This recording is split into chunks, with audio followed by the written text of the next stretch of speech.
She stood in the doorway, trembling, not from the Wyoming cold, but from shame that had carved itself into her bones. "No one marries a fat girl, sir, but I can cook," Hazel whispered, waiting for the laughter that always came. But Rowan K. didn't laugh. He didn't look away. Instead, he said 7 words that would shatter everything she believed about herself. "Then show me what survival tastes like." This is the story of a woman the world tried to break, and the rancher who saw her strength when she couldn't. Stay with me until the end, and comment what city you're watching from so I can see how far Hazel's story travels across this world. The winter of 1879 came to Wyoming territory like a wolf, silent, patient, and merciless. It didn't announce itself with drama. It simply arrived one November morning and decided to stay, settling over the land with the weight of something that knew it couldn't be fought, only endured. In a cabin 3 miles south of Powder Creek, where the cottonwoods grew thick enough to hide a woman who wanted to disappear, Hazel Boone woke before dawn like she always did. Not because she had anywhere to be, not because anyone was waiting, but because sleeping past sunrise felt like admitting defeat, and Hazel had spent 27 years refusing to surrender completely. She rose in the dark, her joints protesting the cold that had seeped through every crack in the cabin walls during the night. The floorboards creaked under her weight. That familiar sound that had followed her since childhood, the sound that announced her before she entered a room, that made children whisper and women smirk, and men look away as if her very existence embarrassed them. The mirror above her wash basin had a crack running through it like a lightning bolt. Hazel avoided looking at it most days, but this morning something made her pause. The face that looked back was round and plain, framed by brown hair she kept tied back because it was easier than trying to make it pretty. Her eyes were the color of creek water after rain, gray-green and unremarkable. Her body was exactly what people said it was. Too much. Too wide, too soft, too present in a world that preferred women to take up less space. The fat girl by the river, they'd called her in town. Never to her face after she turned 16 and her father, God rest him, had threatened to break the jaw of any man who spoke ill of his daughter where he could hear it. But she'd heard the whispers anyway, had felt them like spider webs across her skin every time she walked through Clearmont's single dusty street. She poured cold water from the pitcher into the basin and washed her face, the shock of it driving away the last remnants of sleep. Her hands were the only part of herself she liked, strong, capable, scarred in places from years of kitchen work. These hands had fed her father through his final illness. These hands had kept her alive through 2 winters alone. These hands knew the difference between survival and living, even if the rest of her had forgotten. The cabin was small but clean. Hazel couldn't abide mess. Her father had taught her that dignity wasn't about what you had, but about how you kept what little you possessed. So the floor was swept, the single room organized with military precision. Her cot in one corner with its thin mattress and carefully mended quilts. The cast-iron stove that ate through firewood like a hungry beast. The shelf with her father's books, 7 of them, which made her richer than half the territory in her mind. And her kitchen corner where she kept her real treasures, the spices she'd bartered for, the sourdough starter she'd kept alive for 3 years, the collection of cast-iron skillets seasoned to black perfection. She built up the fire and set coffee to boil. The beans were running low. Everything was running low. Winter had another 3 months to go, maybe 4, and her supplies wouldn't last. She'd been rationing since December, but mathematics didn't care about careful planning. Numbers were honest in a way people rarely were. The coffee filled the cabin with its bitter perfume, and Hazel poured herself a cup, wrapping both hands around the tin mug to steal its warmth. She'd need to go into town soon. The thought sat in her stomach like a stone. Town meant eyes. Town meant whispers. Town meant Mrs. Granger at the general store weighing every item with theatrical size, as if Hazel's purchases personally offended her. Town meant young girls giggling behind their hands and young men looking through her like she was made of glass. But town also meant survival, so she'd go. Just not today. She was measuring out cornmeal for breakfast, a Johnny cake, small because the bag was nearly empty, when she heard it. Hoofbeats. Coming up the path toward her cabin. Hazel froze, the measuring cup suspended in her hand. No one came out here. Not the postman, who considered 3 miles too far for a woman with no family and no social standing. Not the neighbors, because she had none. Not the townfolk, who'd made it clear she was welcome to stay, disappeared. The hoofbeats stopped. A knock followed, firm, but not aggressive. 3 measured raps against wood. Her heart hammered against her ribs. She set down the cornmeal and wiped her hands on her apron, the old blue one, stained and patched but still serviceable. Her mind raced through possibilities. Debt collectors, though she owed nothing. Drifters, though most avoided cabins with smoke coming from the chimney. Missionaries, though they usually traveled in pairs and announced themselves with excessive cheerfulness. Miss Boone? The voice was male, deep, with the kind of resonance that suggested a chest like a barrel. Miss Hazel Boone? She moved to the door but didn't open it. Who's asking? Name's Rowan Cade. I own the ranch about 8 miles northwest. I'm hoping you might spare a few minutes for conversation. Rowan Cade. She knew the name, though they'd never met. Everyone in the territory knew about Cade Ranch. It had started as a small operation 10 years back and grown into something formidable. 5,000 acres, maybe more, with cattle that somehow survived winters that killed off weaker herds. People spoke of Cade with the kind of respect usually reserved for forces of nature. Hard but fair, they said. A man who paid his debts and expected the same in return. What in God's name did Rowan Cade want with her? Hazel's hand went to her hair instinctively, then stopped. It didn't matter. Whatever this was, it wasn't social. She opened the door. The man standing on her small porch was tall, well over 6 feet, with shoulders that seemed to challenge the doorframe itself. He wore a heavy coat dark with trail dust, and his hat was pulled low enough that she couldn't see his eyes clearly. His face was weathered in that way that made age impossible to guess. Could be 35, could be 50. His jaw was dark with several days' stubble, and there was a scar that ran from his left temple down to his cheekbone, white against tanned skin. He removed his hat. Miss Boone, I apologize for the intrusion. His eyes were blue, the pale, cold blue of February ice. But they didn't look through her the way most men's did. They looked at her directly, assessing but not judging, or at least not in the way she'd learned to recognize. Mr. Cade? She kept her voice neutral, her body blocking the doorway. It's early for visiting. It is, he agreed, and I wouldn't have come if the matter wasn't pressing. He glanced past her into the cabin, then back at her face. May I speak plainly? I prefer it. Something that might have been respect flickered across his expression. I need a cook. A real one. I've got 20 hands working my ranch, and the man I hired to feed them walked off 3 days ago after an argument involving a fence post and another man's wife.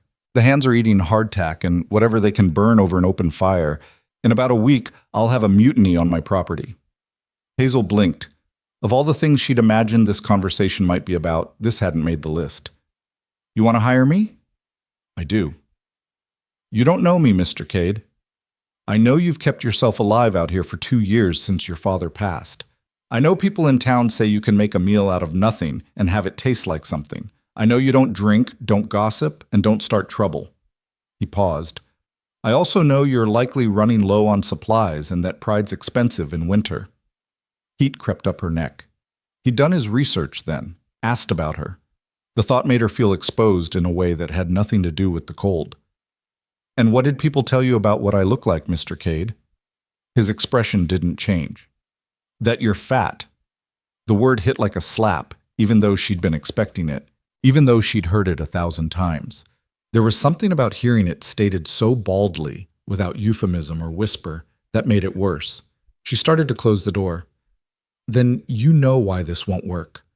I appreciate the offer, but his hand stopped the door, not roughly, but firmly.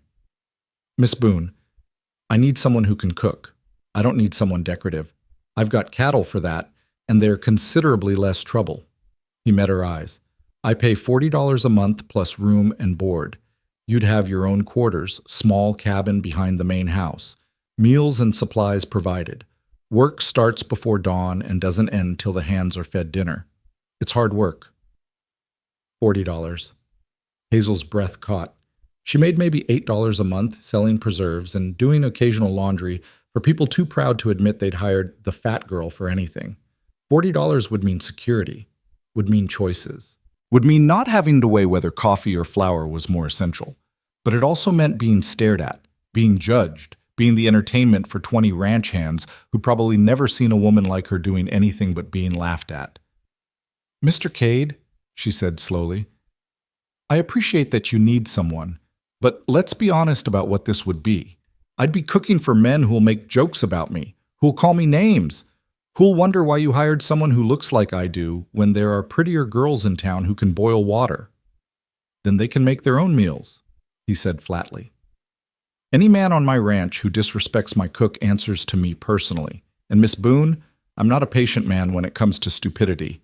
She studied him, trying to understand his angle. Men didn't do things like this without reason. "Why me? Really?" He was quiet for a long moment, his pale eyes holding hers. Finally, he said, "You know what it's like to be hungry. Not just for food, for purpose, for mattering, for waking up and having a reason to face the day." His voice was low, almost rough. "I need someone who'll cook like they understand that food isn't just fuel. It's the only warmth some men get, the only softness in a hard life. I need someone who'll cook like it matters." Something in Hazel's chest cracked open, just a little, just enough to hurt. This man she'd never met had somehow seen through to the thing she'd been hiding even from herself, that she was starving, but not for bread. "I can cook," she heard herself say. The words came out barely above a whisper. "But Mr. Cade, no one marries a fat girl, sir. And I've learned not to expect—" "I'm not hiring a wife," he interrupted, his voice gentle but firm. "I'm hiring someone who can remind a man life's worth waking up for." The words hung in the cold air between them, almost visible, like breath turned to frost. Hazel felt something inside her that had been frozen for years begin, impossibly, to thaw. "When would you need me to start?" "Tomorrow. Dawn." "That's fast." "I'm desperate." The corner of his mouth lifted slightly.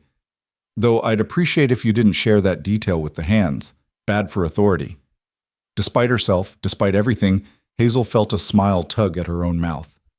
"I'll need to pack, and I'll want to see the kitchen before I agree to anything. If it's a disaster, Mr. Cade, $40 won't be enough." "Fair." He settled his hat back on his head. "I'll send a wagon at first light. Bring whatever you need. If the kitchen doesn't meet standards, I'll have it rebuilt." He turned to leave, then paused. "Miss Boone? One more thing." "Yes?" "On my ranch, people earn their names. Until someone proves themselves worth knowing, I call them by their work. But after that?" His blue eyes were steady. "After that, they're family. And family doesn't let family go hungry. Not for food, and not for respect." He left before she could respond, mounting a bay horse that had been waiting patiently. Hazel watched him ride away, his figure growing smaller against the white landscape until he disappeared entirely. She closed the door and leaned against it, her heart racing. $40 a month. A purpose. A place where food might matter, where her cooking might mean something beyond simple survival. It was terrifying. It was impossible.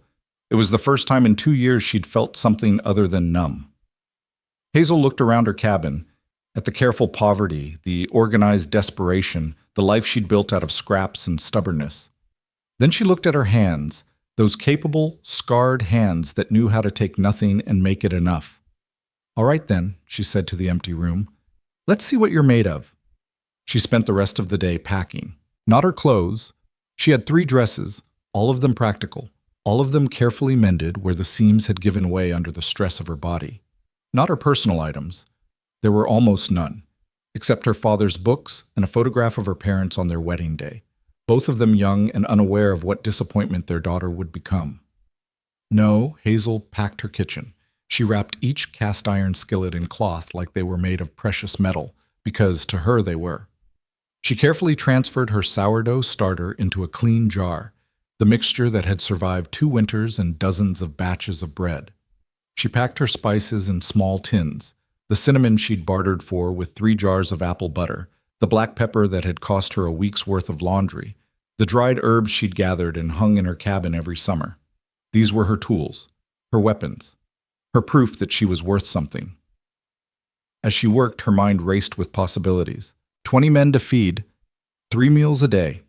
That meant she'd need to plan for quantity without sacrificing quality. Would need to think about nutrition. These were men who worked from dawn to dusk in brutal conditions. They'd need protein, fat, calories, but they'd also need variety, or they'd grow restless and ungrateful. Breakfast could be simple but substantial: eggs if there were chickens, biscuits with gravy, bacon or salt pork, coffee strong enough to wake the dead. Lunch would need to be portable for men in the field. Sandwiches, maybe, or hand pies that could be eaten while working. Dinner was where she could show what she was capable of. Stews that had been cooking all day, roasts if there was beef, bread fresh from the oven, desserts that made hard men remember they were human. She could do this. She knew she could. But knowing and believing were different things. That night, Hazel barely slept. She lay in her cot, listening to the wind test the cabin's walls, and let herself imagine a different life. A kitchen that was more than a corner. Men who ate what she made and didn't turn it into a joke about her size. Work that mattered enough to be paid for, to be respected for. And Rowan Cade's words playing over and over in her mind. I'm hiring someone who can remind a man life's worth waking up for. When had anyone suggested her life was worth anything at all? Dawn came cold and gray, the sun more suggestion than presence behind the thick winter clouds. Hazel rose, dressed in her warmest dress, the brown one that made her look like a tree trunk, but at least it was clean, and finished her packing. She made coffee, drank it standing at her window, watching the path for the wagon she half expected wouldn't come. But it did. At exactly first light, a wagon rolled up her path. The driver was a young man, maybe 20, with red hair that stuck out from under his hat, and a face full of freckles. He climbed down and approached her door with the kind of swagger young men have before life teaches them caution. Miss Boone? He touched his hat brim. Name's Quinn. Mr. Cade sent me to fetch you. I'm ready. She gestured to her packed belongings. It's not much. Quinn loaded everything into the wagon with efficiency, though she saw him glance at her collection of cookware with obvious curiosity. You're the new cook, then? Apparently. Thank God. He said it with such fervent relief that Hazel almost smiled. Begging your pardon, ma'am, but we've been eating beans and hardtack for 3 days. Jenkins tried to make biscuits yesterday and nearly broke Thompson's tooth. That bad? Worse. Thompson threatened to shoot Jenkins. Mr. Cade threatened to shoot both of them if they didn't shut up and get back to work. Quinn helped her up onto the wagon seat. You any good? Hazel settled herself, very aware of how the wagon seat groaned under her weight. I suppose we'll find out. The ride to Cade Ranch took just over an hour. Quinn talked the entire time, about the ranch, about the other hands, about how Mr. Cade had built everything from nothing after the war, about the winter they'd lost 200 head of cattle and somehow survived anyway. He talked like someone who'd been quiet too long and had words backed up like water behind a dam. Hazel let him talk. She was too busy watching the landscape change from scattered homesteads to open range, from lonely to merely empty. The land here was brutal in its honesty. It didn't pretend to be anything but hard. But there was beauty in the harshness, in the way the snow caught the weak sunlight, in the dark line of mountains against the pale sky. There she is, Quinn said finally, pointing. Cade Ranch. Hazel's first thought was that it was bigger than she'd imagined. The main house was 2 stories, solid and square, built from logs that had been chinked with such care that not a single gap showed. There were several outbuildings, a barn large enough to house a small village, what looked like a bunkhouse, various sheds and coops. Smoke rose from multiple chimneys. Cattle dotted the fields beyond, dark shapes against white snow. Her second thought was that this was real. She was really here. Really about to walk into a world full of men who'd judge her before she opened her mouth. Kitchens attached to the main house, Quinn explained, guiding the wagon around to the back. Your cabin's just there. See it? The small one with the green door. Mr. Cade had it cleaned out yesterday. The cabin was small, maybe a quarter the size of the one she'd left, but it looked solid. The green door was cheerful against the weathered wood. Windows on 2 sides, a chimney promising a stove inside. Quinn helped her down and started unloading her belongings. Hazel stood for a moment, just breathing, trying to settle her nerves. Then she squared her shoulders and walked toward the main house, toward the kitchen, toward whatever waited for her there. The door wasn't locked. She pushed it open and stepped into warmth, blessed, beautiful warmth from a stove that was already lit. The kitchen was easily 4 times the size of her entire previous cabin. There was a massive cast iron stove with 6 burners and 2 ovens, counters that ran along 2 walls, shelves stocked with supplies, flour, sugar, salt, coffee, beans, dried goods she couldn't even identify from where she stood. A larder door that probably led to more, windows that would let in morning light, hooks on the walls for pots and pans. A work table in the center, scarred and solid. It was beautiful. It was terrifying. Acceptable? Hazel jumped, spinning around. Rowan Cade stood in the doorway connecting the kitchen to the rest of the house. He'd cleaned up since yesterday. His face was shaved, his hair combed back, his shirt clean. But his eyes were the same. That pale, assessing blue. She struggled for words. It's more than acceptable, Mr. Cade. Good. He moved into the kitchen, his presence somehow making the large space feel smaller. Supplies are restocked weekly. If you need something specific, make a list. I've got accounts in Clearmont and Buffalo. The hands eat breakfast at 6, lunch is brought out to them in the field, dinner at 7. You'll have help with serving and cleanup. I'm not expecting miracles. Hazel moved to the stove, running her hand over its surface, still warm from morning's fire. What happened to your last cook? Couldn't keep his hands to himself. Cade's voice went flat. Thought one of the younger hands was interested, was wrong. I gave him 5 minutes to pack and 5 seconds to get off my land. And the one before that? Drunk. Fell asleep and nearly burned down the kitchen. He paused. Miss Boone, I'll be clear, this job is hard. The men are rough. They work like dogs and expect to be fed accordingly. They'll test you, see if you can keep up, see if you'll break. But if you can cook, if you can handle the pressure, you'll have security here, and respect once you earn it. And if I can't? The question came out smaller than she intended.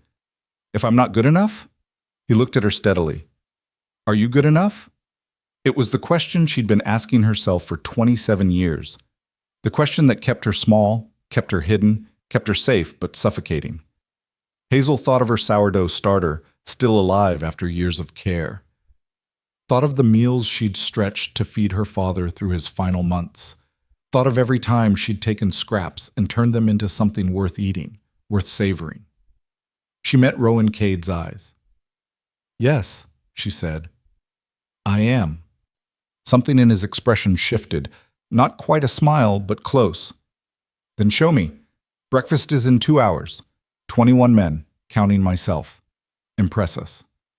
He left before she could respond, the door swinging shut behind him. Hazel stood alone in her new kingdom, her heart hammering. 21 men, 2 hours. Her first test. She rolled up her sleeves. Time to remind them what living tasted like.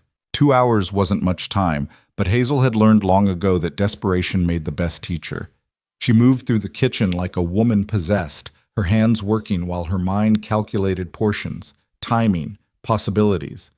The pantry revealed treasures, smoked bacon hanging from hooks, eggs by the dozen, cream so thick it barely poured, butter wrapped in cloth, potatoes stored in barrels. Whoever had stocked this kitchen understood that feeding working men required fuel, not fancy. She decided on a gamble. Not the safe choice of simple scrambled eggs and bacon, not the expected biscuits that every ranch cook from here to Montana could make in their sleep. If these men were going to judge her, and they would, then she'd give them something worth remembering. Hazel started with the bacon, laying thick strips across the stovetop to render slowly. While the fat liquefied and the meat crisped, she mixed cornmeal with flour, eggs, buttermilk, and a secret, a spoonful of the bacon drippings, still hot. The batter came together silky and golden. She poured it into a massive cast iron skillet that had been heating, and the sizzle that filled the kitchen was like a promise being made. But cornbread alone, even perfect cornbread, wouldn't be enough. She needed something that would make hard men stop, pay attention, remember they had taste buds that could experience pleasure instead of just fuel. She needed alchemy. The cream went into a pan with more bacon fat, a generous grinding of black pepper, a whisper of smoked paprika she'd found in the spice collection. She stirred it constantly, watching it thicken, tasting it with her finger until the salt and smoke and heat balanced on her tongue like a song. When the cornbread came out of the oven, golden and crispy at the edges, she cut it into squares still steaming and drowned each piece in the cream sauce. The bacon she crumbled on top, along with a scatter of green onions she'd discovered in a cold box. It looked like peasant food. It smelled like heaven. She made coffee in a pot big enough to bathe a child in, strong and bitter and honest. She scrambled 24 eggs with cheese and more of those green onions. She sliced bread, yesterday's, but she toasted it over the stove flame until it crackled. By the time the clock showed 6, she'd set out everything on the long table in the dining hall attached to the kitchen, and her dress was soaked with sweat despite the winter cold. Then she heard them coming. The sound hit her first, boots on wood, rough laughter, voices still rough with sleep and cold. They came through the door in a wave of bodies and noise.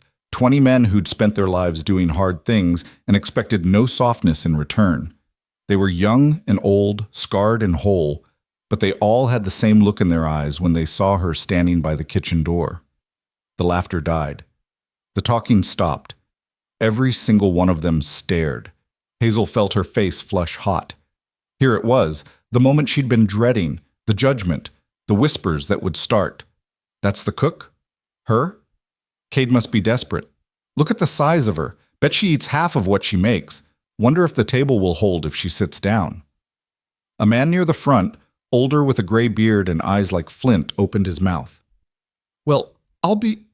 Sit down and eat. Rowan Cade's voice cut through the room like a blade. He'd appeared from the main house, and every man in the room straightened slightly at his presence. Miss Boone's been working while you've been sleeping. Show some gratitude. They sat, quickly, quietly, like schoolboys caught misbehaving. Hazel served, moving along the table with platters, trying not to meet anyone's eyes. She set the cornbread and cream sauce in the center, the scrambled eggs at each end, the bacon and toast in between. Poured coffee into cups with hands that trembled slightly. The men watched her, and she could feel their thoughts like brands against her skin. Then someone took a bite. The silence that followed was different. Hazel was back in the kitchen doorway, her heart hammering when she heard it, the scrape of fork against plate. Then another. Then the sound of chewing, of swallowing, of someone reaching for seconds before they'd finished firsts. Christ almighty, someone breathed. Where'd you learn to cook like this? Another voice asked. Shut up and eat before Thompson takes your share, a third man said, and there was actual laughter in his voice. Hazel dared to look. Every man at that table was eating like he'd forgotten food could taste like something. The cornbread disappeared first, squares soaked in cream sauce vanishing into mouths that had forgotten to sneer. The eggs went next. Then the bacon. The toast. Men reached for seconds, thirds, with a desperation that had nothing to do with hunger and everything to do with memory, with suddenly recalling that meals could be more than fuel. At the head of the table, Rowan Cade ate slowly, methodically, but she caught him glance at her once. He didn't smile, but something in his eyes said he'd known. He'd known she could do this. Within 20 minutes, the platters were empty. Grown men sat back in their chairs with the stunned expressions of people who'd been ambushed by satisfaction. The gray-bearded man who'd started to speak earlier stood up, walked to the kitchen doorway where Hazel stood, and stuck out his hand. Name's Dutch, he said. Been working ranches for 30 years. That's the best damn breakfast I've had in 20 of them. Hazel took his hand, surprised by the firmness of his grip. Thank you. No, ma'am. Thank you. He turned to the rest of the men. Any of you idiots got something to say to the lady? A chorus of thanks, mumbled and awkward but sincere, filled the room. Men nodded at her as they filed out, returning to work with bellies full and something like wonder still on their faces. They didn't mock her. They didn't make jokes. They just looked at her like she'd given them something precious. When the last man had left, only Rowan remained. He stood up, gathered his plate and cup, and brought them to the kitchen. Hazel moved to take them from him, but he shook his head. You cooked, he said. I'll clean up. Mr. Cade, that's not necessary. It is. He rolled up his sleeves, revealing forearms corded with muscle and scarred from years of hard work. You fed them something that made them remember they're human. Least I can do is wash a few dishes. Hazel watched, astonished. as this man who owned thousands of acres and employed 20 hands stood at her sink and washed dishes with the same methodical efficiency he seemed to apply to everything. They worked in silence. She cleared the table, he washed, she dried and put away. It was strangely intimate, this quiet work side by side, and Hazel found herself hyper-aware of his presence, of how small the kitchen felt with him in it. "The cornbread," he said finally. "What made it so good?" "Bacon fat in the batter," she admitted. "And the cream sauce, it's just cream, more bacon fat, black pepper, and smoked paprika. Nothing fancy." "It tasted fancy." He handed her a clean plate. "You learned that from your father." "From necessity. When you don't have much, you learn to make what you have count." He nodded slowly, and she had the sense he understood more than she'd said. When the last dish was clean and put away, he dried his hands on a towel and looked at her directly. "You did good, Miss Boone. Better than good." The praise made something in her chest ache. "Thank you. Lunch needs to be ready by noon. Sandwiches, something portable. Whatever you think best." He paused at the door. "And Miss Boone, you don't have to hide in the kitchen. You earned your place here this morning." Then he was gone, and Hazel was alone with the morning light streaming through the windows and the lingering smell of bacon and coffee. She touched the counter, the stove, the shelves. This kingdom she'd conquered with nothing but heat and fat, and the knowledge of what hungry men needed. For the first time in years, she felt something dangerous bloom in her chest. It felt almost like pride. The days that followed fell into a rhythm that Hazel's body learned like a language. Wake before dawn in her small cabin with the green door, where the bed was narrow but the quilts were thick and the stove kept the worst of the cold at bay. Walk across the frozen yard to the kitchen while stars still burned overhead. Build up the fire, start the coffee. Begin the endless, satisfying work of feeding 21 men who labored from sunup to sundown. Breakfast was always substantial: biscuits and gravy, fried eggs, bacon or sausage, oatmeal studded with dried fruit when she could get it, pancakes when time allowed. The men came in hungry and left satisfied, and the mockery she'd braced for never materialized. Instead, something stranger happened. They started to notice her. Not in the way men usually noticed women, or failed to notice her specifically. This was different. Dutch took to arriving 5 minutes early to help her carry the heavy platters to the table. Quinn started bringing her firewood without being asked, stacking it neatly by the kitchen door. A quiet man named Samuel, who rarely spoke to anyone, left her a basket of eggs from his own chickens, with a note that said simply, "Thank you for remembering we're human." Lunch was her daily challenge. Food that could be wrapped and carried into the fields where men were mending fences or moving cattle or doing any of the 1,000 tasks that kept a ranch alive. She made sandwiches thick with roast beef and sharp cheese. She made hand pies filled with potato and bacon. She made biscuits stuffed with ham and a smear of mustard she'd mixed herself. Whatever she sent out came back empty, and the men came back quieter, less rough around the edges. But dinner was where Hazel let herself create. She made stews that simmered all day, beef falling apart tender in broth rich with vegetables and herbs. She made roast chicken with skin so crispy it shattered at the touch, served with potatoes that had been cooked in the drippings until they were gold and soft as butter inside. She made pork chops in cream sauce. She made beef short ribs that required a knife, but barely. She made bread that came out of the oven in the late afternoon, so the kitchen filled with yeast and warmth and promise. And every single night, after the men had eaten and filed out with their thanks, less awkward now, more genuine, Rowan Cade stayed behind to wash dishes. He never asked. He simply rolled up his sleeves and worked beside her in a silence that somehow felt like conversation. Sometimes he'd comment on the meal. The chicken was good. Sometimes he'd mention ranch business. We lost 2 calves to wolves last night. Circle of life, but it's hard. Sometimes he said nothing at all. And they just worked side by side while the kitchen grew dark around them, and the only sound was water and the clink of plates.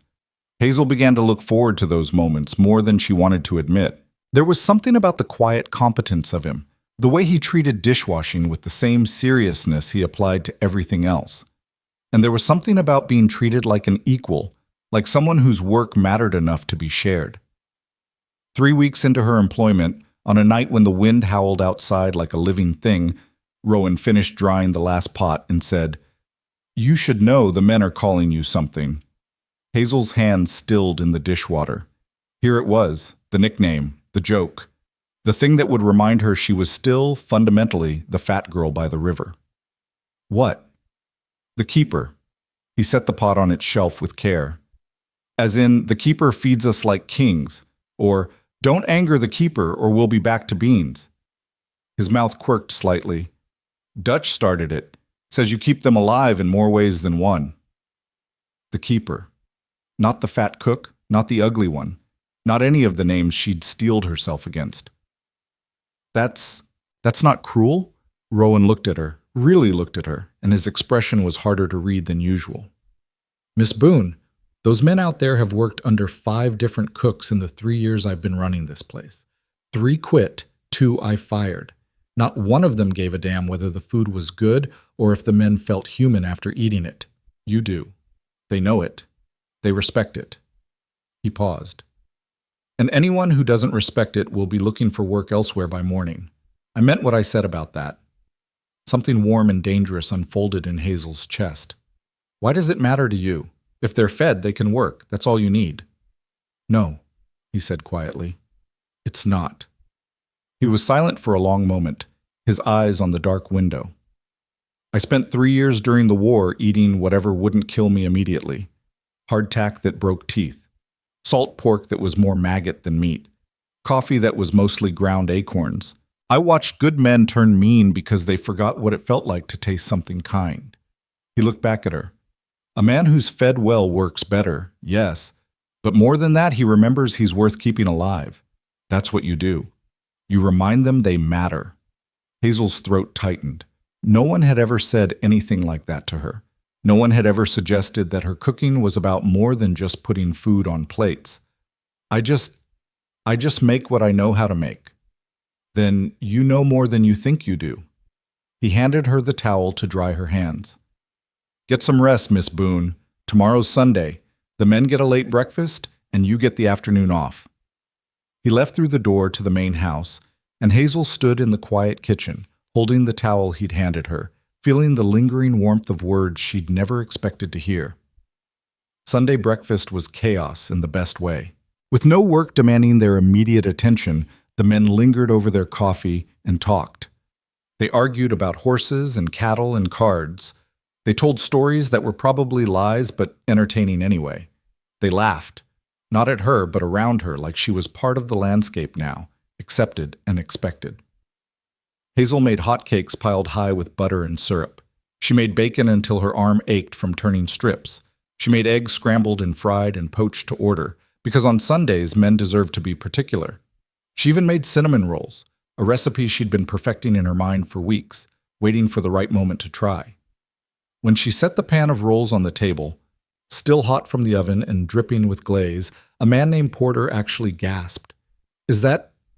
Are those cinnamon rolls, Dutch confirmed, already reaching for one? Lord have mercy, woman. Are you trying to make us all fall in love with you? The table erupted in laughter, and Hazel felt her face burn. But it was different from the burning shame she'd known in town. This was embarrassment, yes, but the kind that came from being included in the joke rather than being the joke itself. Can't help it if I'm irresistible, she said, surprising herself with the words. More laughter followed, and Quinn raised his coffee cup in a mock toast. To the keeper! May she never leave us! To the keeper! 20 voices echoed, and Hazel had to turn away because her eyes were burning with something that wasn't entirely pain. That afternoon, as promised, she had time to herself. She walked the ranch property, bundled in her heaviest coat, just to see the place that had become her home. The land stretched endlessly in every direction, white and pure and brutal. The cattle huddled in groups, their breath steaming. The horses in the corral watched her pass with dark, intelligent eyes.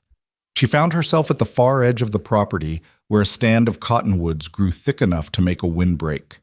Someone had built a bench there, crude but solid, facing the mountains. Hazel sat, letting the cold seep through her coat, watching the way the light changed the landscape from white to gold to blue.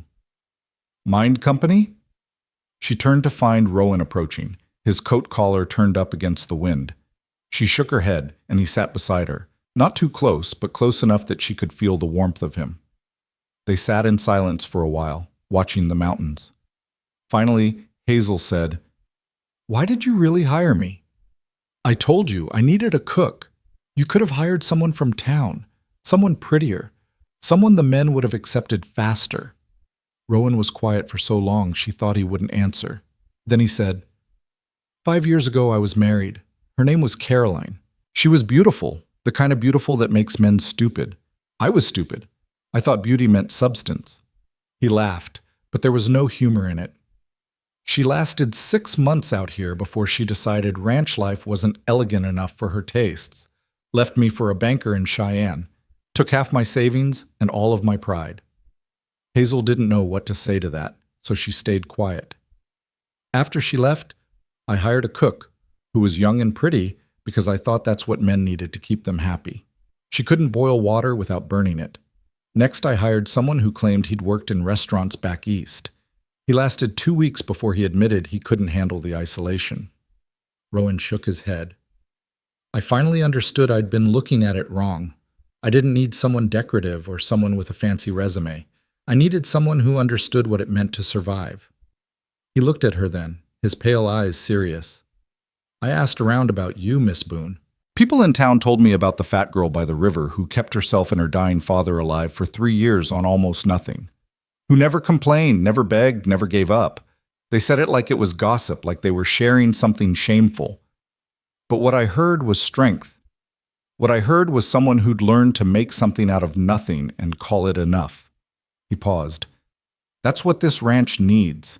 That's what those men need. Someone who knows that survival isn't pretty, but it's honest." Hazel's chest felt too full, too tight. "You barely know me." "I know enough." He stood up, brushing snow from his coat. "I know you show up before dawn and don't stop until the work is done. I know you've never complained once, even though I'm sure those men were hell the first few days. I know my dishwater's always warm because you heat it fresh for me every night, even though you could just leave it cold." He met her eyes. "I know you're the best decision I've made for this ranch in 5 years.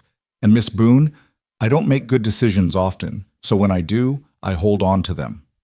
He walked away before she could respond, leaving her on the bench with the cold and the mountains and a feeling she couldn't name spreading through her chest like sunrise. Winter deepened. The work continued. Hazel learned the rhythms of ranch life, how cattle needed to be fed when the snow buried the grass, how men grew quieter when the cold bit deep, how every meal became more important when the world outside was trying to kill you. She learned the men, too. Dutch had fought in the war and still had nightmares that made him wake shouting. Quinn was sending money home to his mother and 3 younger sisters. Samuel had been married once, but his wife died in childbirth, and he'd never spoken of love again. Porter dreamed of owning his own ranch someday. Thompson had a daughter he never saw, living with his ex-wife in Chicago. They were rough men, hard men, but they carried sorrows that made them human. And Hazel fed them. She fed them until they smiled easier. She fed them until they told her jokes and asked her advice and started treating the kitchen like it was holy ground, wiping their boots before entering. She fed them until they forgot to see her as the fat girl and started seeing her as the keeper, the woman who stood between them and despair. One evening, 6 weeks after she'd arrived, she was preparing dinner, a beef stew that had been cooking since morning, rich and dark and promising, when Dutch appeared in the kitchen doorway. He shifted awkwardly, hat in his hands. "Miss Boone, got a minute?" She looked up from the bread she was slicing. "Of course. What's wrong?" "Nothing's wrong, exactly." He cleared his throat. "It's just, well, it's Thompson's birthday next week. He doesn't know we know, but Quinn found out somehow. We were thinking, could you maybe make him a cake? Nothing fancy, just something to show we remembered." Hazel felt her throat tighten. These hard men, these rough souls, wanted to celebrate one of their own. "What kind of cake does he like?" "Chocolate, if it's not too much trouble." "It's not too much trouble," she said softly.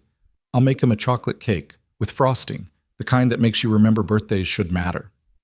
Dutch's weather-beaten face broke into a smile. "You're good people, Miss Boone. Real good people." Thompson's birthday fell on a Tuesday. Hazel spent the afternoon baking, using the last of her cocoa powder and not caring that she'd need to reorder.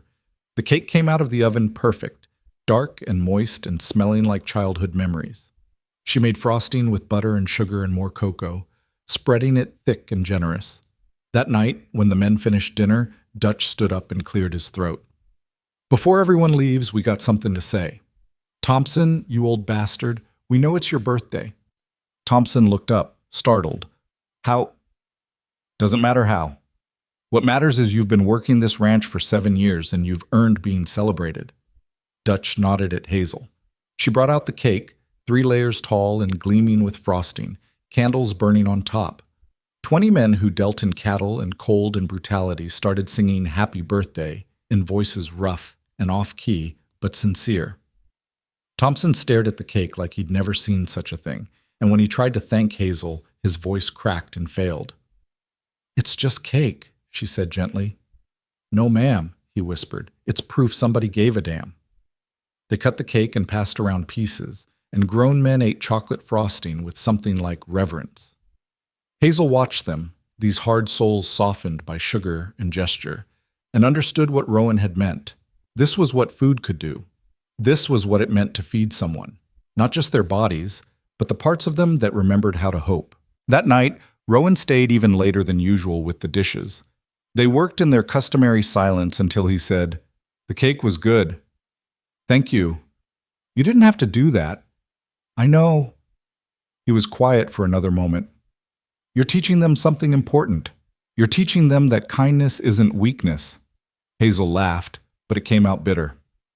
"I'm not kind, Mr. Cade. I'm just feeding them." "That's the same thing." He turned to look at her, and in the lamplight his eyes were darker than usual, harder to read. "My mother used to say that every meal a woman makes is an act of hope.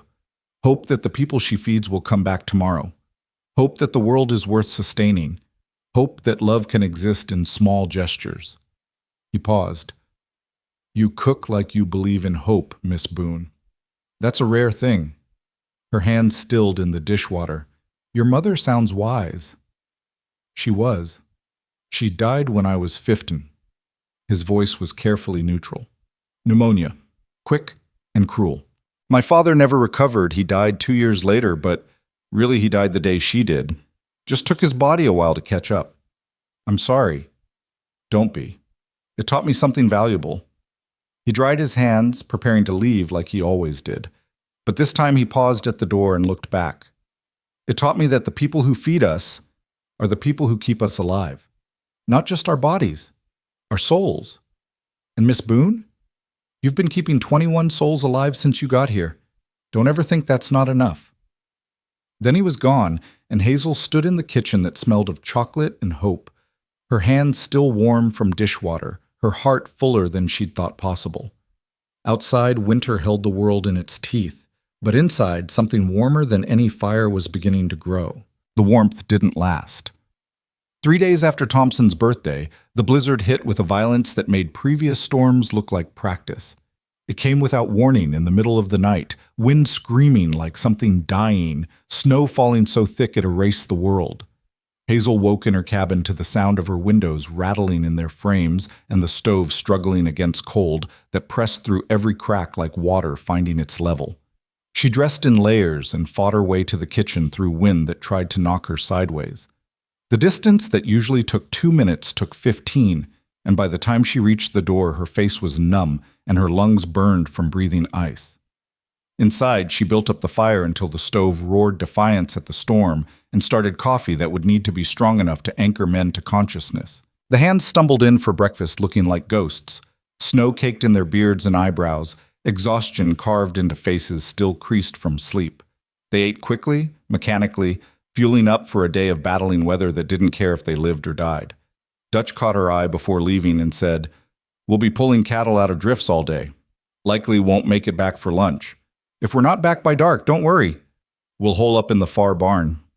"Be careful," Hazel said, and meant it with an intensity that surprised her. "Always are," he lied, and followed the others into white chaos.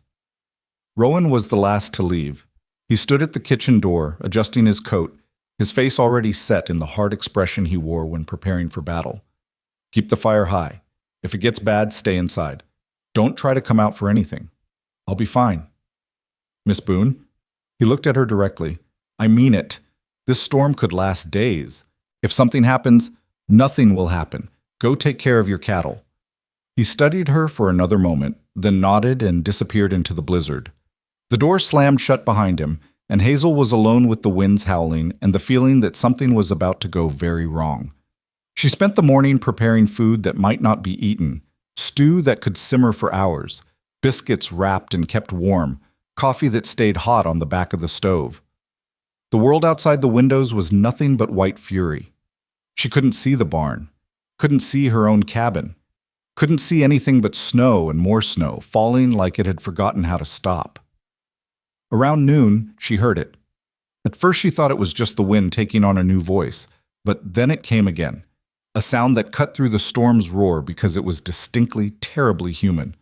A cry, high and thin and desperate. Hazel moved to the window, pressing her face against the cold glass. Nothing, just white. But the sound came again, and this time she was sure. Someone was out there, someone small from the sound of it. A child. Her heart kicked hard against her ribs. She grabbed her heaviest coat and wrapped a scarf around her face until only her eyes showed. Rowan had said to stay inside, had made her promise. But that sound, that desperate, fading cry, made promises irrelevant. She pushed open the door and the storm hit her like a physical blow. The wind stole her breath, the snow blinded her, cold bit through her layers like they were paper. But she pushed forward, following that sound, terrified it would stop before she found its source. "Where are you?" she shouted, but the wind took her words. "Call out! I'm coming!" The cry came again, weaker now, off to her left. Hazel turned and nearly fell into a snowdrift that came up to her waist. She fought through it, her legs burning, her lungs screaming, following a sound that could have been death trying to lure her into the white. Then she saw him.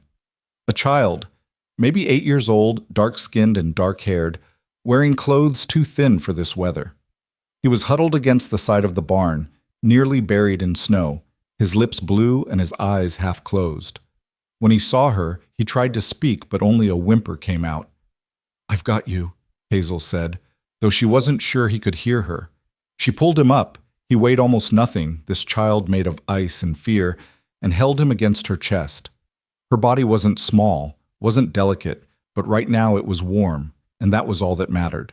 She wrapped her coat around both of them as best she could and turned back toward the kitchen, praying she was going the right way because the world had become nothing but white and wind and the desperate need to survive. She found the door more by luck than navigation, got them both inside and kicked it shut behind them. The warmth of the kitchen hit like a blessing. Hazel carried the boy to the stove, wrapped him in every blanket she could find, and started stripping off his wet clothes with shaking hands. His skin was gray, his breathing shallow, frostbite darkened his fingertips and toes. "Stay with me," she whispered, rubbing his hands between hers, trying to bring circulation back without causing more damage. "You hear me? You stay right here with me."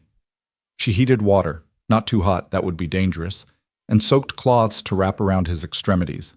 She made broth and held it to his lips, coaxing him to sip. She talked to him constantly. A stream of words meant less to communicate than to tether him to the world of the living.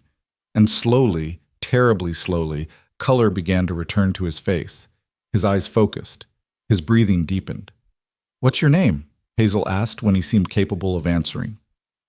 "Makwa," he whispered. His voice was rough, accented in a way she recognized, Lakota, though her knowledge of the language was limited to the few words her father had taught her. "Means bear." "Well, Bear, you picked a hell of a day to be outside. Where's your family?" His eyes filled with tears. "Gone. Soldiers came. I ran. Got lost." Hazel's chest tightened. She'd heard the stories, the government pushing tribes onto smaller and smaller reservations, soldiers who didn't distinguish between warriors and children, families scattered like seeds on the wind. This boy had survived something she couldn't imagine, only to nearly die in a blizzard 3 miles from help. "You're safe now," she said, and meant it with every fiber of her being. "You hear me? You're safe." She was building up the fire, keeping Makwa wrapped in blankets, when the door crashed open. Rowan stood there, covered in snow, his eyes wild with something between fury and fear. "What the hell were you thinking?" His voice was rough as gravel. "I told you to stay inside. Do you have any idea?" He stopped, seeing the boy by the fire. "Who is that?" "His name is Makwa. He was outside. I heard him crying." Rowan closed his eyes briefly, and when he opened them again, the fury was gone, replaced by something harder to read. He moved to the boy, kneeling down to check him over with hands that were surprisingly gentle. Frostbite. On his fingers and toes. Not severe, I think. He was conscious when I found him. You went into a blizzard for a sound you couldn't even be sure was real. It wasn't a question. What else was I supposed to do? Rowan looked at her then, really looked at her, and something in his expression made her breath catch. You could have died out there. You understand that? The men have been lost in storms like this and not found until spring. But I didn't die, and neither did he. But Miss Boone, he's a child, Hazel said, and her voice cracked. A child alone in a storm. If I'd stayed inside where it was safe, I'd have heard him dying and done nothing. Is that who you think I am? Rowan was silent for a long moment. Then he stood up, moved to where she stood by the counter, and did something that shocked her more than the storm had. He pulled the blanket from his shoulders, the heavy wool one he wore over his coat, and draped it over her. His hands lingered on her shoulders for just a moment, heavy and warm. "No," he said quietly. "It's not who you are. It's who I hoped you were." He stepped back, his face carefully neutral again. "I'll get some dry clothes for the boy. And Miss Boone? You did right, even if it scared the hell out of me." He left through the door to the main house before she could respond. Hazel stood there with his blanket around her shoulders, still smelling of horse and leather, and something distinctly him, and tried to understand what had just happened. The storm lasted 2 more days. Makwa stayed by the kitchen fire, recovering slowly, eating soup and bread, and accepting comfort with the wariness of something that had been hunted. The ranch hands, when they finally made it back from the far barn, took to him immediately. Dutch carved him a small wooden horse. Quinn taught him card games. Samuel, who rarely spoke, sat with him in the evenings and told him stories in a mixture of English and broken Lakota that made the boy smile for the first time since Hazel had found him.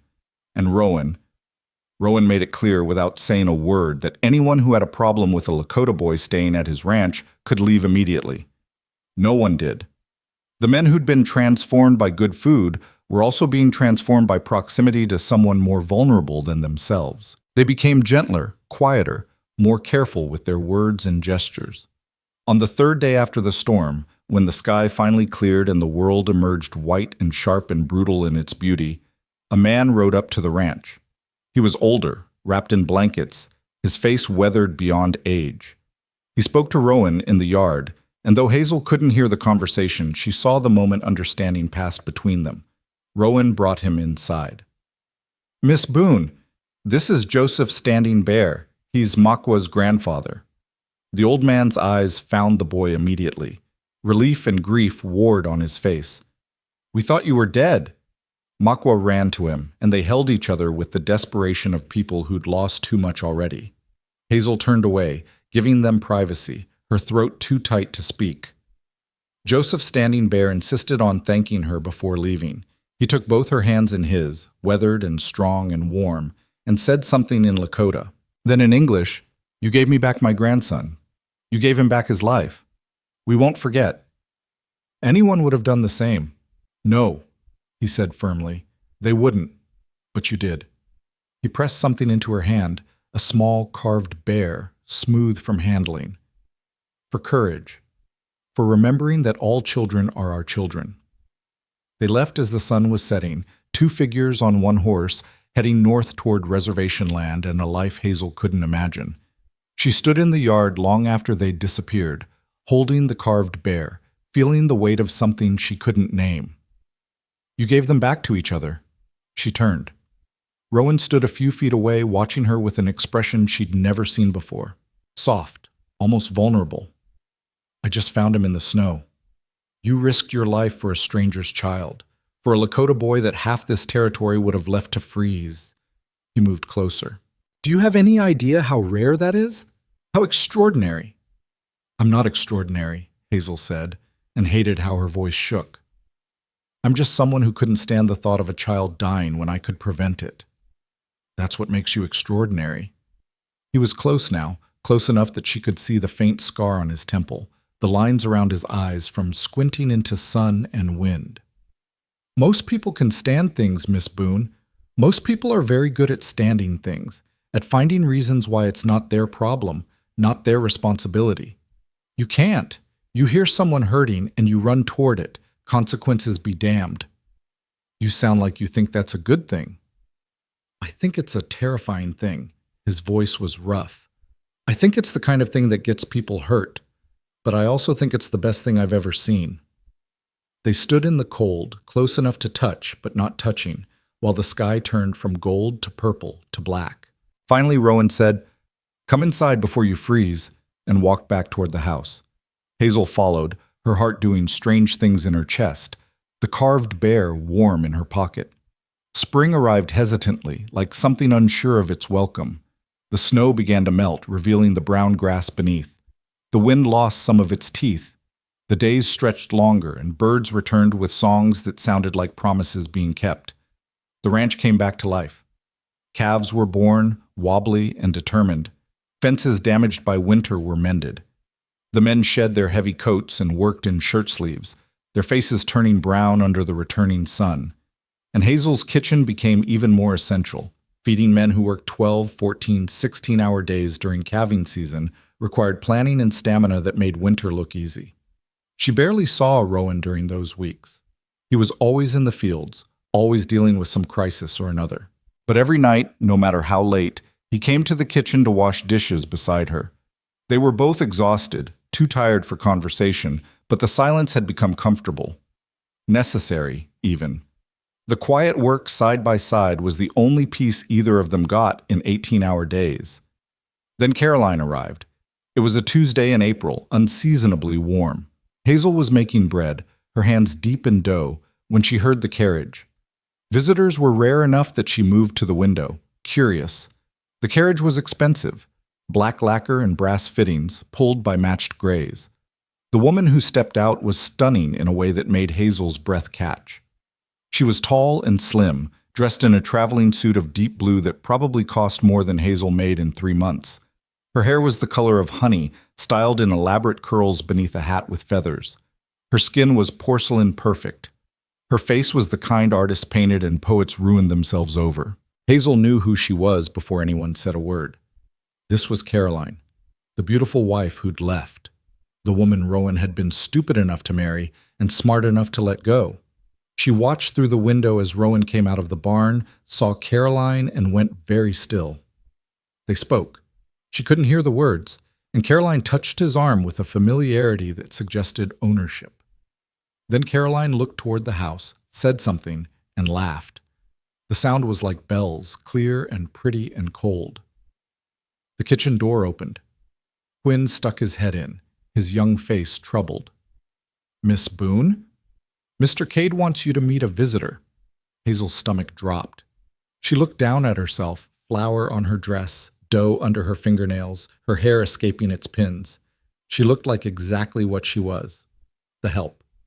The fat girl hired to cook. "Give me a moment." She washed her hands and tried to tame her hair, but there was only so much that could be done. Finally, she squared her shoulders and walked out to where Rowan and Caroline stood in the yard. Up close, Caroline was even more beautiful. Her eyes were green, bright, and assessing.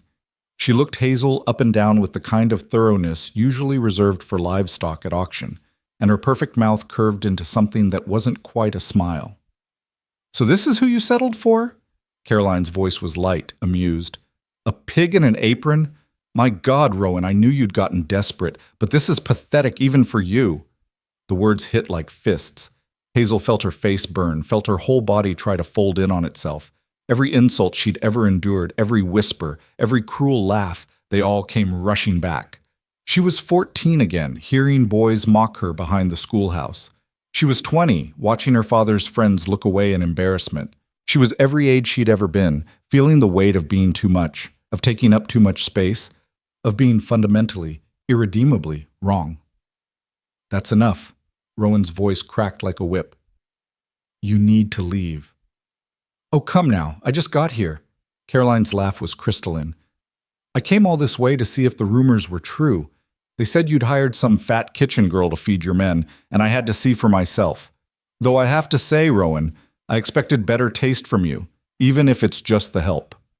Hazel couldn't breathe, couldn't move. Every eye in the yard was on her. Dutch, Quinn, Samuel, Porter, Thompson, all of them watching her humiliation. The keeper, reduced back to what she'd always been. The fat girl. The joke. The pig in an apron. She turned to run, to hide, to disappear back into the kitchen where she could pretend this hadn't happened. But before she could take a step, Rowan's voice rang out across the yard, loud enough that every man on the ranch could hear. Miss Boone. He wasn't looking at Caroline anymore. He was looking at her, his pale eyes fierce. Don't you dare move. Hazel froze. Rowan turned to Caroline and his face was harder than Hazel had ever seen it. You asked me once why I never fought for us. Why I let you leave without begging you to stay. His voice was cold, precise. I'm going to tell you now. I didn't fight because there was nothing worth fighting for. You were beautiful and empty, and I was too young and stupid to know the difference.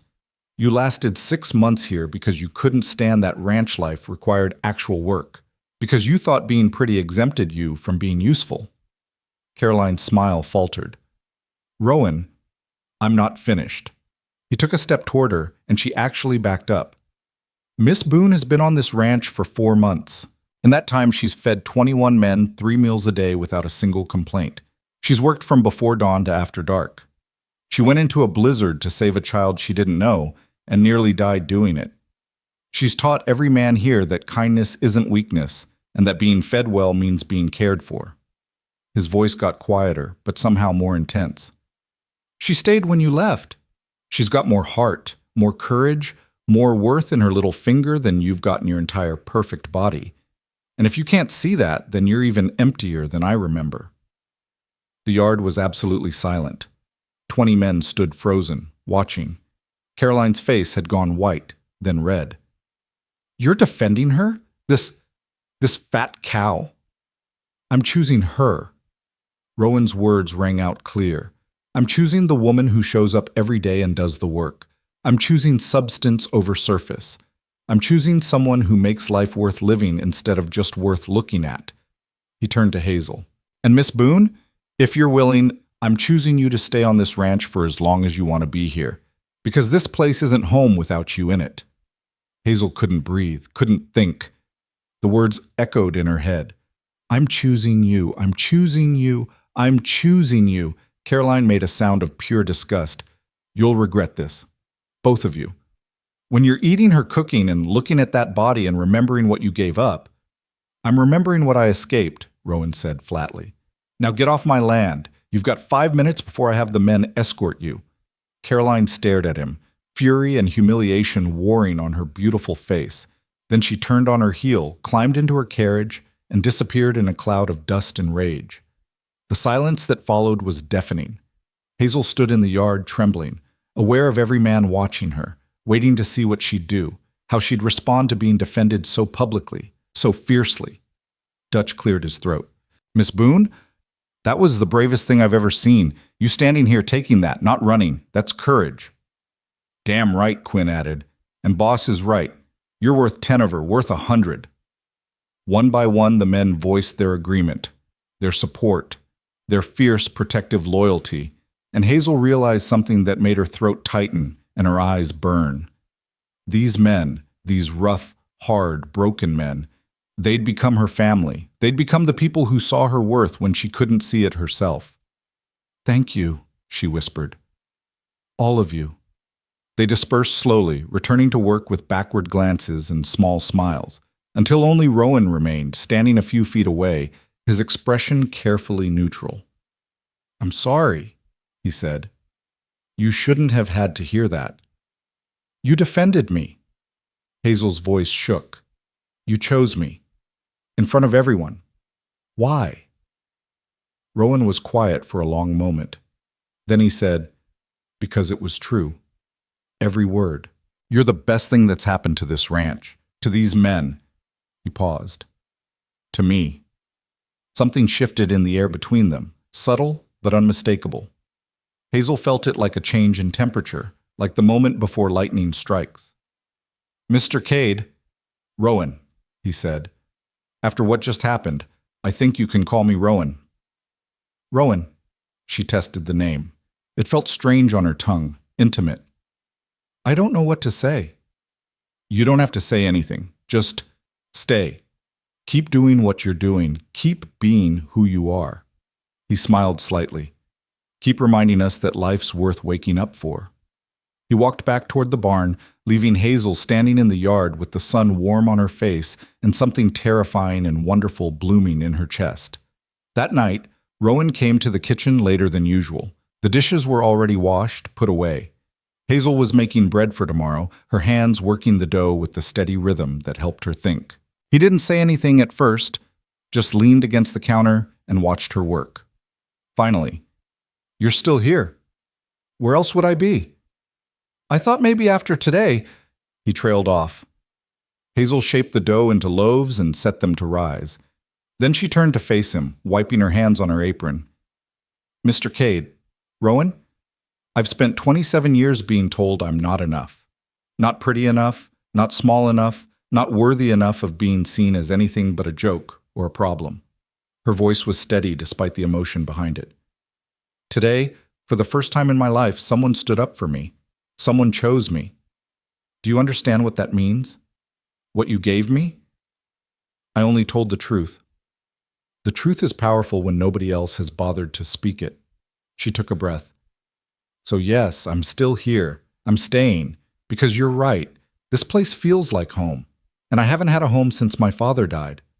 Rowan moved closer, and for a moment she thought he might touch her. Instead, he said quietly, "I need you to understand something. What I said out there about choosing you, I meant it. Not just as my cook, as—" He struggled for words. "As someone I can't imagine this place without. As someone I don't want to imagine my life without." Hazel's heart hammered. "What are you saying?" "I'm saying I'm falling for you, Hazel Boone. Have been since you made that first breakfast and proved you could turn bacon fat and cornmeal into something worth remembering." He smiled, but his eyes were serious. "I'm saying I see you. Not what you look like, but who you are. And who you are is extraordinary." She couldn't speak, could barely breathe.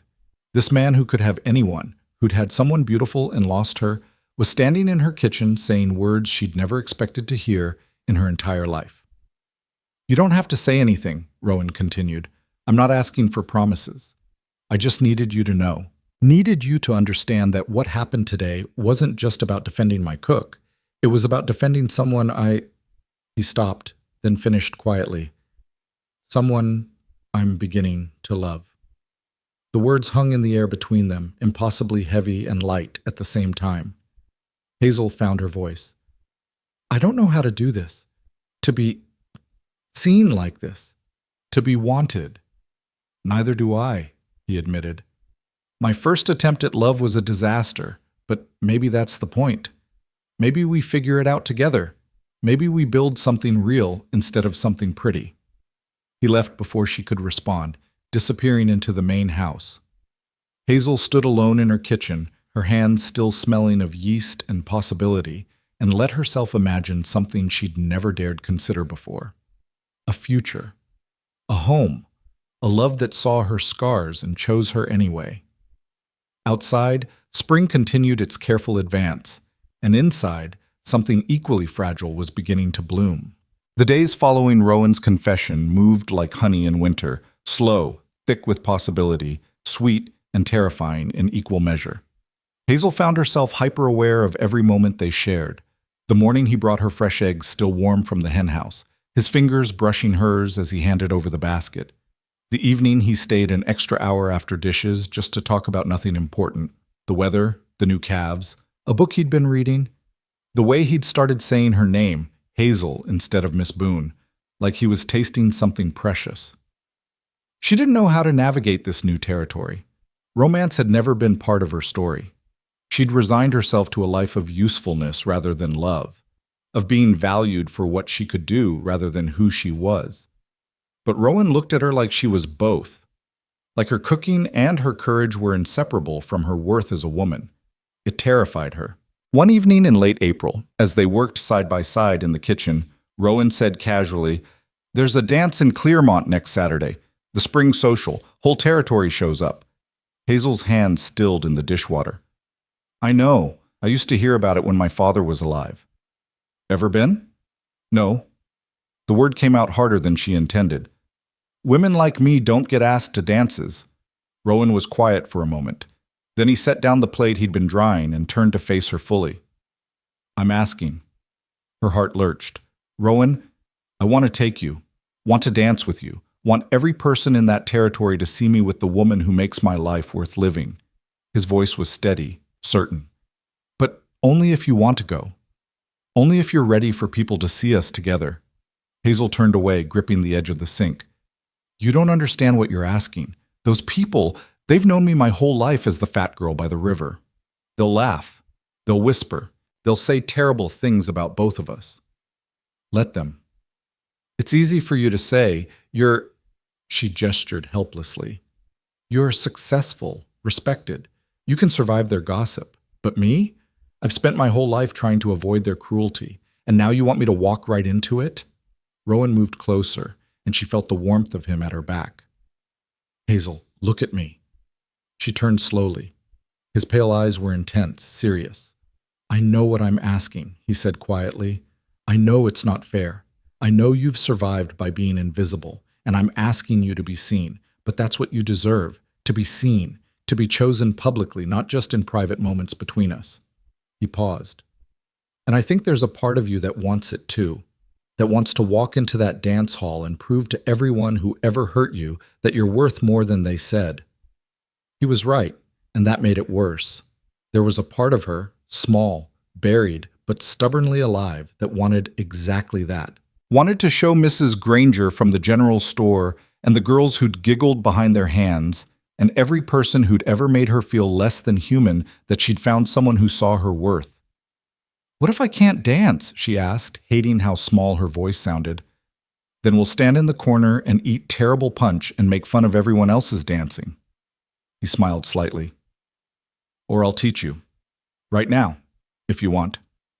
Before she could respond, he took her hand, her rough, scarred, flour-dusted hand, and placed his other hand at her waist. The kitchen was empty except for them, lit only by lamplight, smelling of soap and the lingering traces of dinner. It was about as far from a ballroom as possible. "There's no music," Hazel protested weakly. "Doesn't matter." He started moving, slow and simple, just a basic box step. "Dancing is just moving with intention, and you're good at intention." She stumbled at first, hyper-aware of her body, of how much of her there was, of how his hand at her waist must be able to feel every soft, generous curve. But Rowan didn't falter, didn't pull away, just kept moving with a patience that made her throat tight. "I'm too heavy for this," she said. "I'll step on your feet." "You're not too anything." His voice was firm. "And I've been stepped on by horses. I think I can handle it." Despite herself, she laughed, and as she did, something loosened in her chest. Her feet found the rhythm. Her body remembered that it could move with something other than shame. By the time they'd circled the kitchen twice, she was almost enjoying it. This strange private dance in a place that smelled more of onions than roses. When they finally stopped, Rowan kept his hand at her waist. "So, will you come with me?" Hazel looked up at him, at this man who'd given her work, purpose, safety, and now wanted to give her something even more dangerous, visibility. "Yes," she heard herself say. "I'll go." His smile was like sunrise. "Good, because I was going to keep asking until you said yes." The week leading up to the dance, Hazel was a wreck of nerves and second-guessing. She had nothing appropriate to wear. Her 3 dresses were all practical work things, stained and mended and thoroughly unsuited for a social event. She mentioned this to no one, resigned to wearing her least damaged dress and enduring the inevitable comparisons to the other women. Then Quinn appeared at her kitchen door with a package wrapped in brown paper. "This came for you, Miss Boone, from town." Hazel took it, confused. "I didn't order anything." "Someone did." Quinn grinned and disappeared before she could question him further. Inside the package was a dress. Not fancy, not elaborate, but new and whole and beautiful in its simplicity. Dark green fabric, good wool, not cheap cotton, a modest neckline, long sleeves. A cut that would accommodate her body without trying to apologize for it. And pinned to the collar, a note in Rowan's precise handwriting. The color of creek water after rain. Thought you should have something that sees you the way I do. Hazel sat down hard on a kitchen stool, the dress pooling in her lap, and cried. Not sad tears, but the kind that come when someone sees a need you didn't voice and meets it anyway. When someone gives you not just what you asked for, but what you needed without knowing to ask. Saturday arrived with unseasonable warmth, the kind of spring day that felt like a promise being kept. Hazel spent the morning cooking.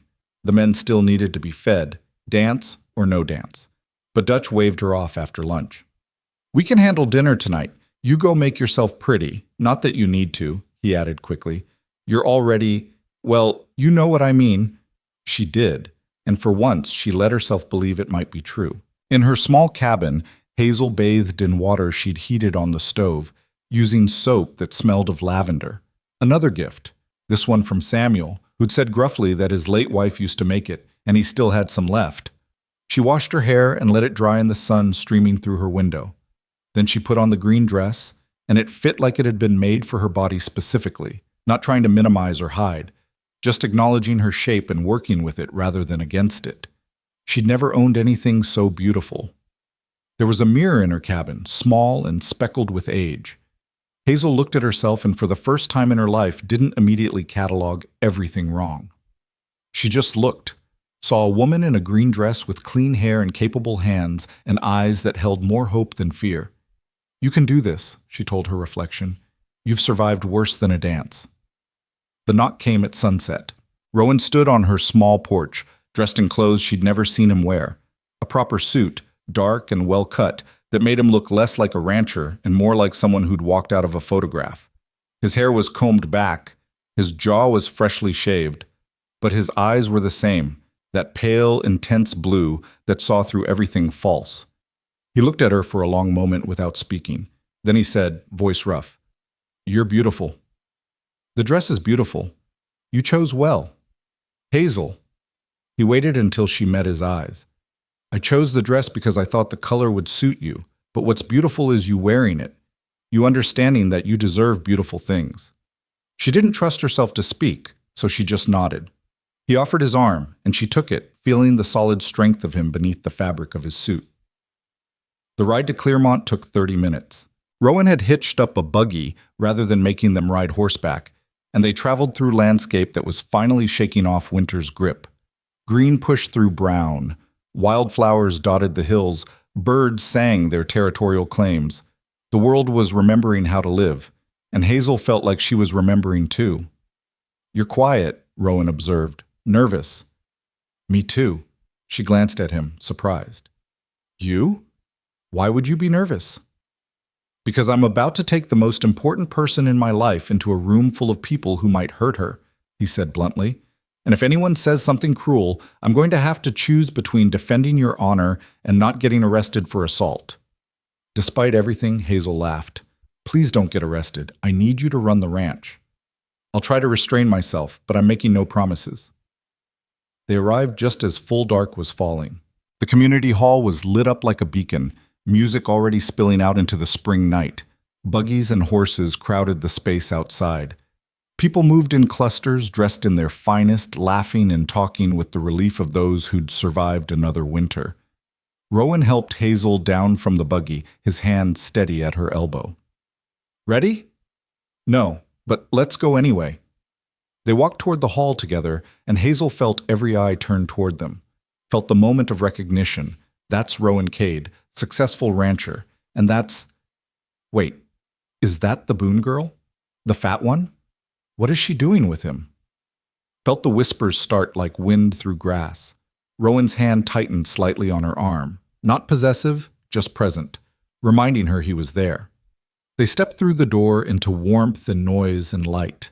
The hall was decorated with spring flowers and ribbon. A band played on a small stage, fiddle, guitar, someone on a makeshift drum. The dance floor was already crowded with couples, and tables around the perimeter held punch bowls and plates of food that looked sad compared to what Hazel made daily. The whispers got louder. People stopped mid-conversation to stare. Mrs. Granger from the general store actually put her hand to her chest in shock. A group of young women near the punch table erupted in barely suppressed giggles. Hazel felt her face burn, felt her body try to fold in on itself. This was a mistake. She should have known. She should have... "Dance with me," Rowan said, his voice cutting through her panic. "Right now, before you talk yourself into leaving." "Rowan, everyone's staring. Let them stare. Let them see that I choose you, that you're worth choosing." He led her onto the dance floor, taking her hand, placing his other hand at her waist, exactly like he had in the kitchen. "Eyes on me, Hazel. Not them. Me." She looked up at him, and his face was serious, focused entirely on her. The music shifted to something slower, more deliberate, and they began to dance. Hazel stumbled once, twice, hyper-aware of how many people were watching. But Rowan's hands were steady, his movement confident, and gradually her body remembered the steps they'd practiced. Gradually, the rest of the room faded until it was just the two of them, moving together in a space they'd carved out of judgment and fear. "You're doing fine," Rowan murmured. "Better than fine. I can feel them staring. Then they're seeing what I see. Someone brave enough to walk into a room that's hurt her before. Someone strong enough to dance anyway." They made it through one full dance, then another. Other couples joined them on the floor, and the intense focus on Hazel diffused slightly. She began to breathe easier, began to feel her shoulders drop from around her ears. Then she heard it, a voice, female and deliberately loud enough to carry. "Well, I suppose if you can't find a real woman, you settle for whatever's available, even if you need a wagon to transport her." Laughter followed, cruel, sharp laughter that Hazel knew too well. She stopped dancing, looked toward the voice. It was Millicent Patterson, daughter of the bank owner, 22, and pretty in the way that required no effort or character. She stood with two friends, all of them looking at Hazel with expressions of amused contempt. "Ignore them," Rowan said, his voice tight with controlled anger. But Hazel couldn't. Something in her, something that had been beaten down and buried for 27 years, suddenly rose up with a fury that surprised her. She pulled away from Rowan and walked straight toward Millicent Patterson. The younger woman's smile faltered as Hazel approached. "Did you want something?" "I want you to understand something," Hazel said, her voice carrying in the sudden quiet. "You're young and pretty, and you think that makes you valuable. And maybe it does, for now. But pretty fades, Miss Patterson. Pretty gets old, gets sick, gets forgotten. You know what doesn't fade? Being useful, being kind, being someone people need instead of just want to look at." Millicent's face reddened. "How dare you? I dare because I've spent my whole life listening to people like you tell me I'm worthless because I'm not pretty. And I'm done." Hazel's voice was steady, strong. "I feed 21 men 3 meals a day. I've saved a child's life. I've built something that matters. What have you done besides look good at dances?" The hall had gone completely silent. Everyone was watching now, but it felt different than before. Not mocking, expectant, waiting to see what would happen next. Millicent opened her mouth, closed it, then said with vicious precision, "At least men want to look at me. At least I'm not so desperate for attention that I have to buy it with food." Before Hazel could respond, before Rowan could step in, a new voice cut through the tension. "That's enough, Millicent." Everyone turned. Mrs. Elizabeth Morrison stood near the punch table, elderly and respected and known for speaking her mind. She walked slowly toward them, her cane tapping against the floor. "You want to talk about value?" Mrs. Morrison said, looking at Millicent. "My grandson works at Cade Ranch. He writes to me every week. You know what he says? He says Miss Boone taught them that being fed well means being cared for, that she makes food that reminds them they're human, not just labor, that she saved a Lakota child during the blizzard when most folks would have stayed inside." She turned to Hazel. "That sounds pretty valuable to me." "She's just a cook," Millicent protested weakly. "She's someone who matters," Mrs. Morrison said firmly, "which is more than I can say for a girl whose only skill is looking good while saying cruel things." She looked around the hall. Anyone else want to join in mocking Miss Boone? Because you'll have to go through me first, and I'm old and mean and don't care about making enemies." The silence stretched. Then, incredibly, someone started clapping. Dutch, who'd apparently come to the dance with several of the other ranch hands, stood near the door applauding slowly, deliberately. Quinn joined him. Then Samuel, then Porter and Thompson, and half a dozen others. The applause spread. Not everyone joined in. Some people looked away, embarrassed. Others still whispered, but enough people clapped that the sound filled the hall, and Millicent Patterson's face went from red to white to red again before she turned and fled, her friends scurrying after her. Mrs. Morrison touched Hazel's arm. "You hold your head up, girl. You've earned it." Then she walked away, and Hazel stood in the middle of the dance floor, shaking with adrenaline and something that might have been triumph. Rowan was beside her in an instant. That was incredible. That was terrifying. "Same thing sometimes," he smiled. "Want to get out of here? I think we've provided enough entertainment for one night." "Yes, please." They left the hall together, walking out into cool night air that felt like freedom. Behind them, the music resumed, the dance continuing without them. They climbed into the buggy, and Rowan took the reins, but he didn't immediately urge the horses forward. "Hazel," he said quietly, "what you did in there, standing up for yourself, that took more courage than anything I've ever seen. I was just tired of being quiet, tired of accepting cruelty like it was my due." "You should never accept it. You should never have had to." He turned to face her, his expression serious in the moonlight. "I meant what I said before, about falling for you. But I need you to know I'm all the way fallen now. I love you, Hazel Boone. I love your strength and your stubbornness and the way you make bacon fat taste like salvation. I love that you ran into a blizzard for a stranger's child. I love that you just faced down your demons in a dance hall full of people." He paused.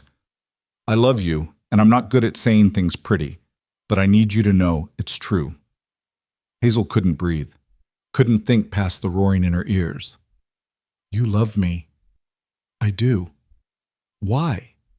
The question came out broken. I'm not what men want. I'm not beautiful or delicate or..." "You're what I want," he interrupted. "Exactly as you are. And Hazel, I think you love me too. I think you're just terrified to admit it because you've never let yourself believe you could be loved." He was right. She knew he was right. The feeling had been growing for weeks. The way her heart lifted when she heard his voice, the way she counted the hours until he'd appear in the kitchen for dishes, the way she'd started imagining a future that included more than just survival. "I do," she whispered. "Love you. I'm terrified and I don't know how to do this, but I love you."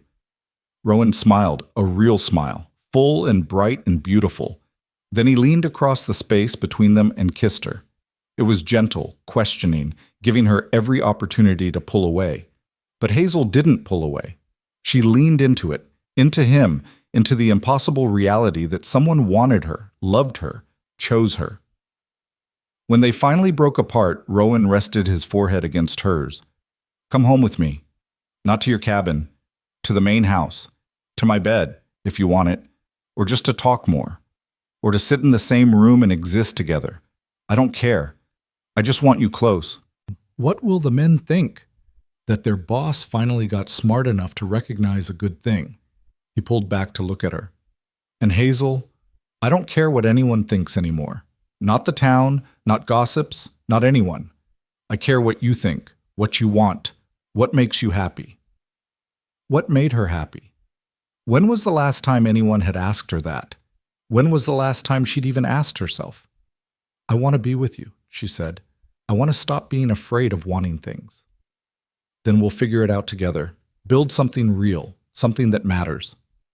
They drove home under stars that seemed brighter than usual, through darkness that felt less like danger and more like possibility. And when they arrived at the ranch, Rowan helped her down from the buggy and took her hand, and they walked together toward the main house, toward a future neither of them could have imagined 6 months ago. The weeks that followed were a strange, sweet adjustment. Hazel still worked in the kitchen, still woke before dawn to feed 21 men who needed her cooking. But now Rowan would appear earlier, help her start the fires, steal kisses while coffee percolated. The men noticed, of course, But their reaction was surprising.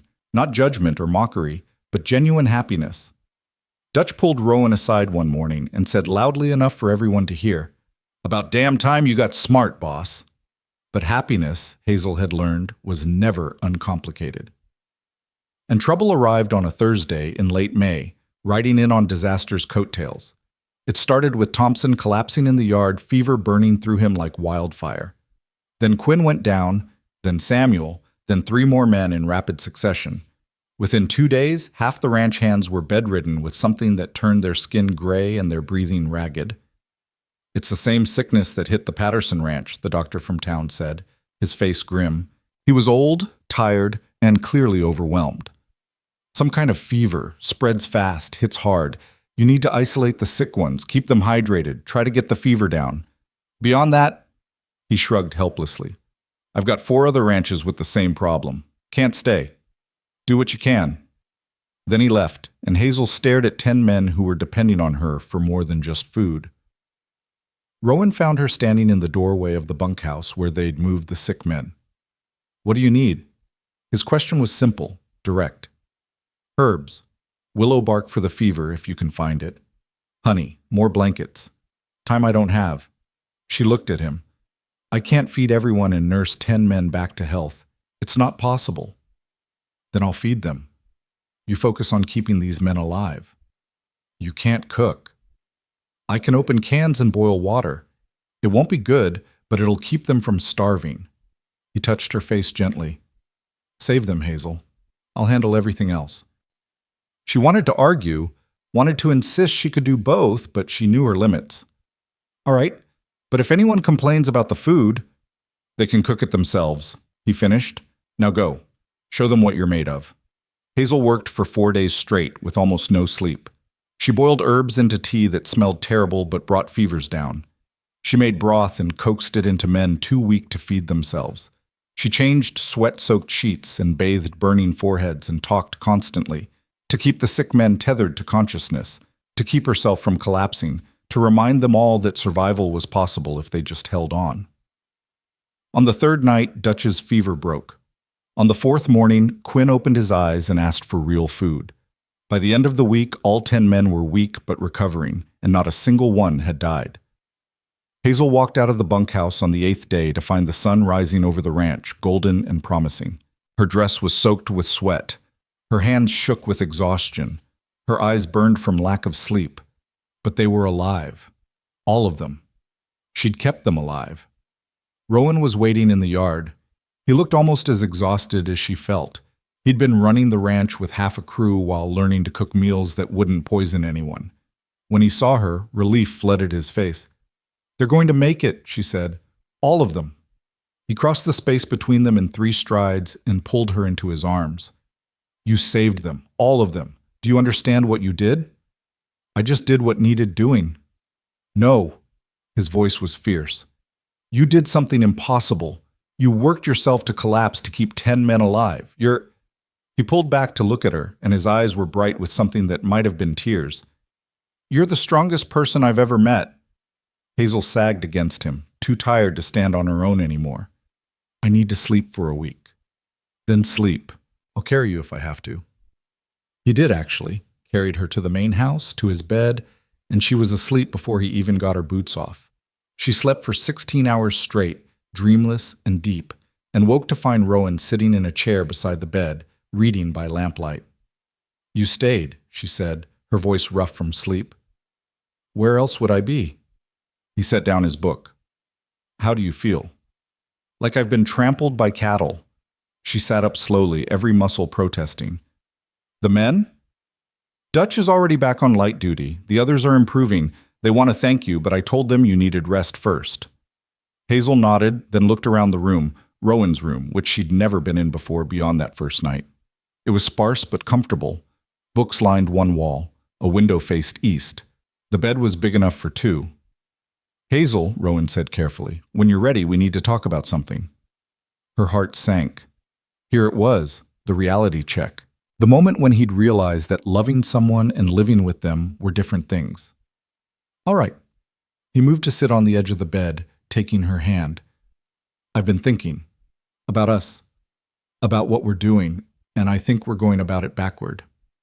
What do you mean? I mean, you're living in the cabin, working in the kitchen, and we're stealing moments between responsibilities like we're doing something wrong. He met her eyes. I don't want to steal moments anymore. I want to build a life, with you, properly. Hazel's breath caught. Rowan, marry me. The words came out rushed, nervous. I know it's fast. I know you probably need time to think about it, but I've never been more sure of anything. You're my home, Hazel. You're what makes every day worth living. And I want to wake up next to you every morning and fall asleep beside you every night and build something together that's more than just surviving. She stared at him, unable to process what he was asking. Marriage. He was asking her to marry him, the fat girl by the river, the woman who'd resigned herself to a life alone. You could do better, she whispered. You could find someone. There is no better than you, he interrupted. There's no one I want more. No one I trust more. No one I love more. His hand tightened on hers. But I need you to want it too. Need you to believe you deserve it. So I'm asking, and I'll keep asking until you're ready to say yes. But Hazel, will you marry me? She looked at this man who'd given her work, purpose, safety, love, who'd defended her in front of his ex-wife and the whole territory, who'd washed dishes beside her every night and learned to cook terrible food so she could save 10 men's lives, who saw her strength when she couldn't see it herself. Yes, she said, and her voice was steady, sure. Yes, I'll marry you. His smile could have lit the whole territory. He pulled her close and kissed her, deeper this time, more certain, promising things that made her heart race. When they finally broke apart, he was laughing. What's funny? She asked. I'm marrying the keeper. The men are going to lose their minds. They're going to worry you'll steal me away from the kitchen. Never. That kitchen's yours. This ranch is yours. Everything I have is yours.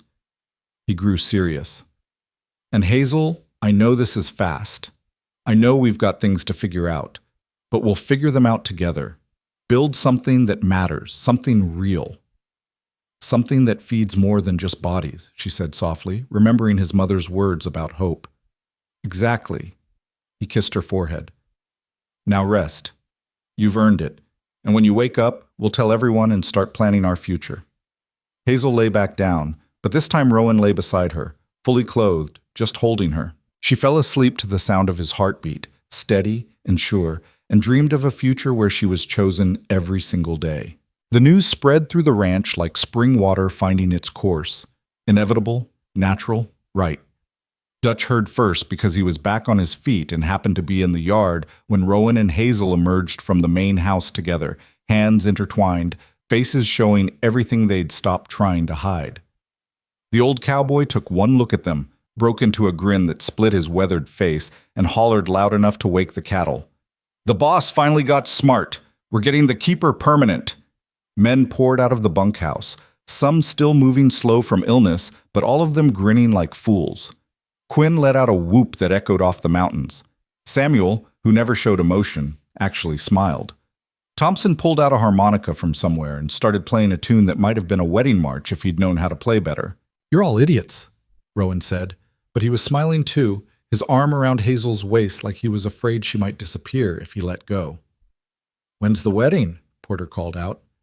Because we need to know how long we've got to clean ourselves up. Some of us take longer than others. He elbowed Quinn, who protested loudly. Hazel found her voice, though it shook slightly. We haven't decided yet. Soon, probably. Nothing fancy. The hell it won't be fancy, Dutch declared.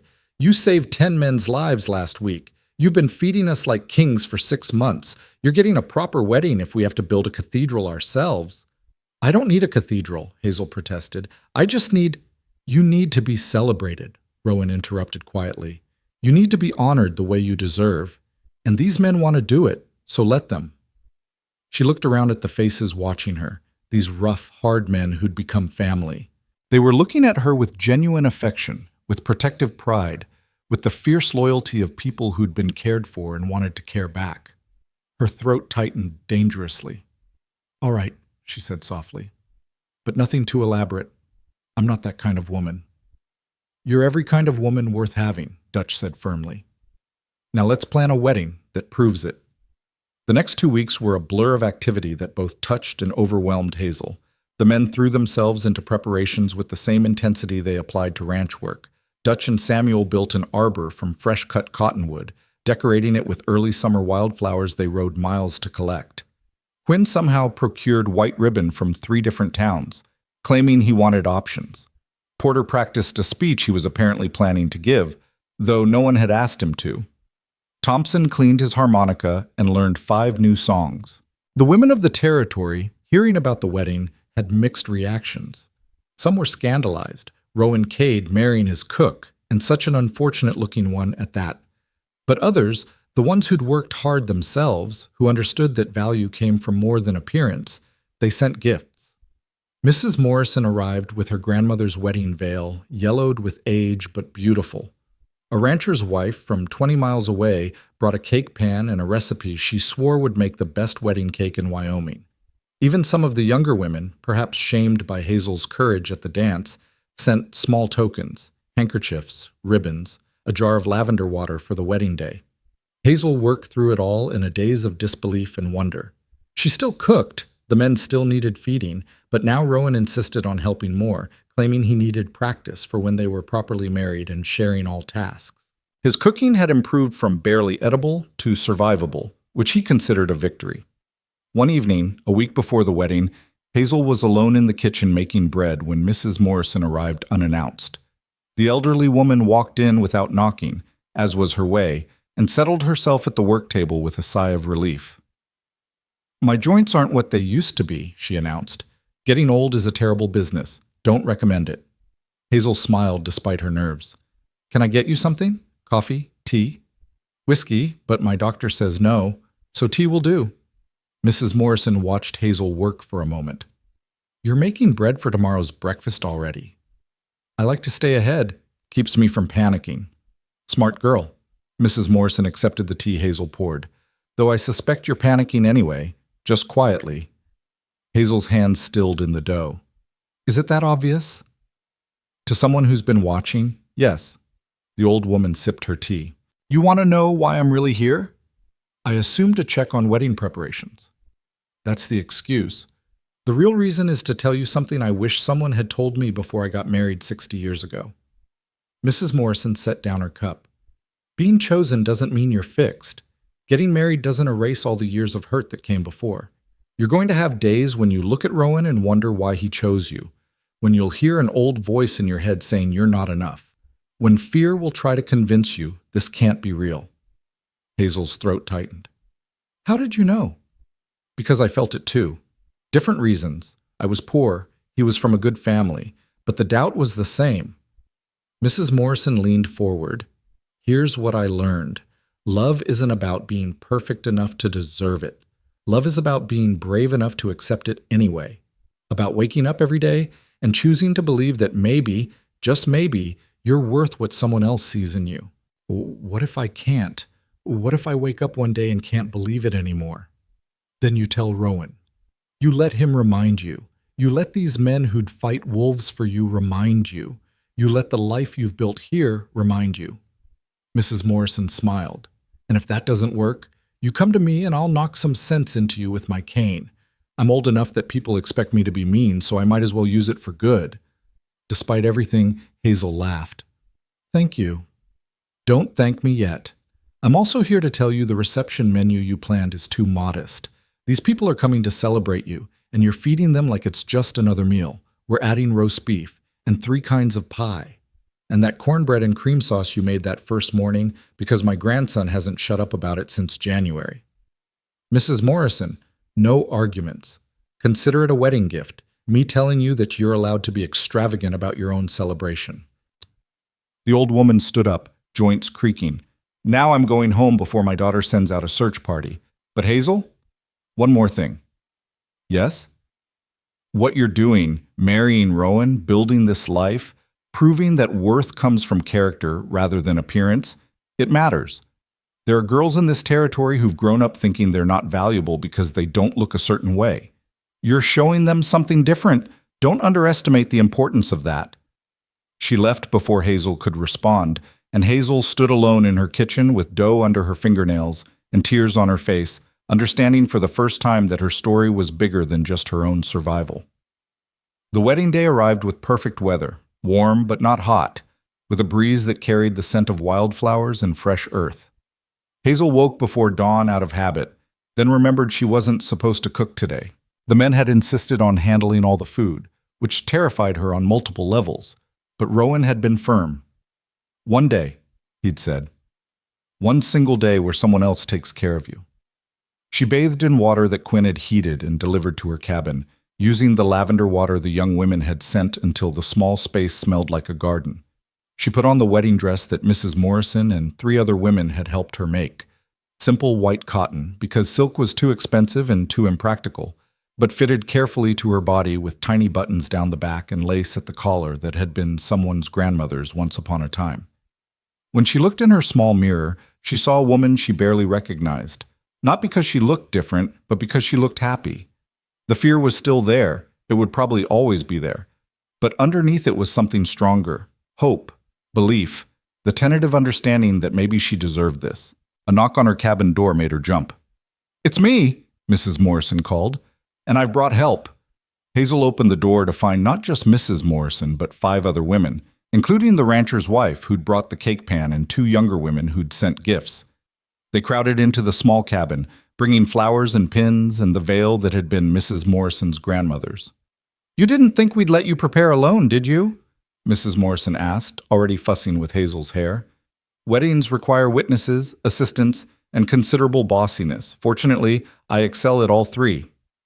The women worked with efficient kindness, pinning Hazel's hair into something resembling elegance, arranging the veil, adding the flowers. They chatted about their own weddings, about the ranch, about recipes they wanted Hazel to share sometime. They treated her like one of them, like a woman getting married was normal, expected, celebrated. "There, Mrs. Morrison said finally, stepping back. "Beautiful. Don't argue," she added when Hazel opened her mouth. "You're beautiful because you're loved, and you're brave. And today, everyone gets to see it."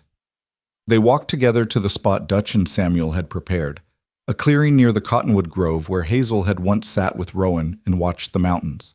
The arbor stood decorated with so many wildflowers it looked like something from a fairy tale. Chairs had been arranged in rows. Not many, because this was a small gathering, but enough. The men from the ranch sat in the front, cleaned up and dressed in their best, looking uncomfortable but determined to do this right. And at the front, standing beside the arbor, was Rowan. He wore a new suit, dark and formal, and his hair was combed back and his jaw freshly shaved. But what stopped Hazel's breath was his expression.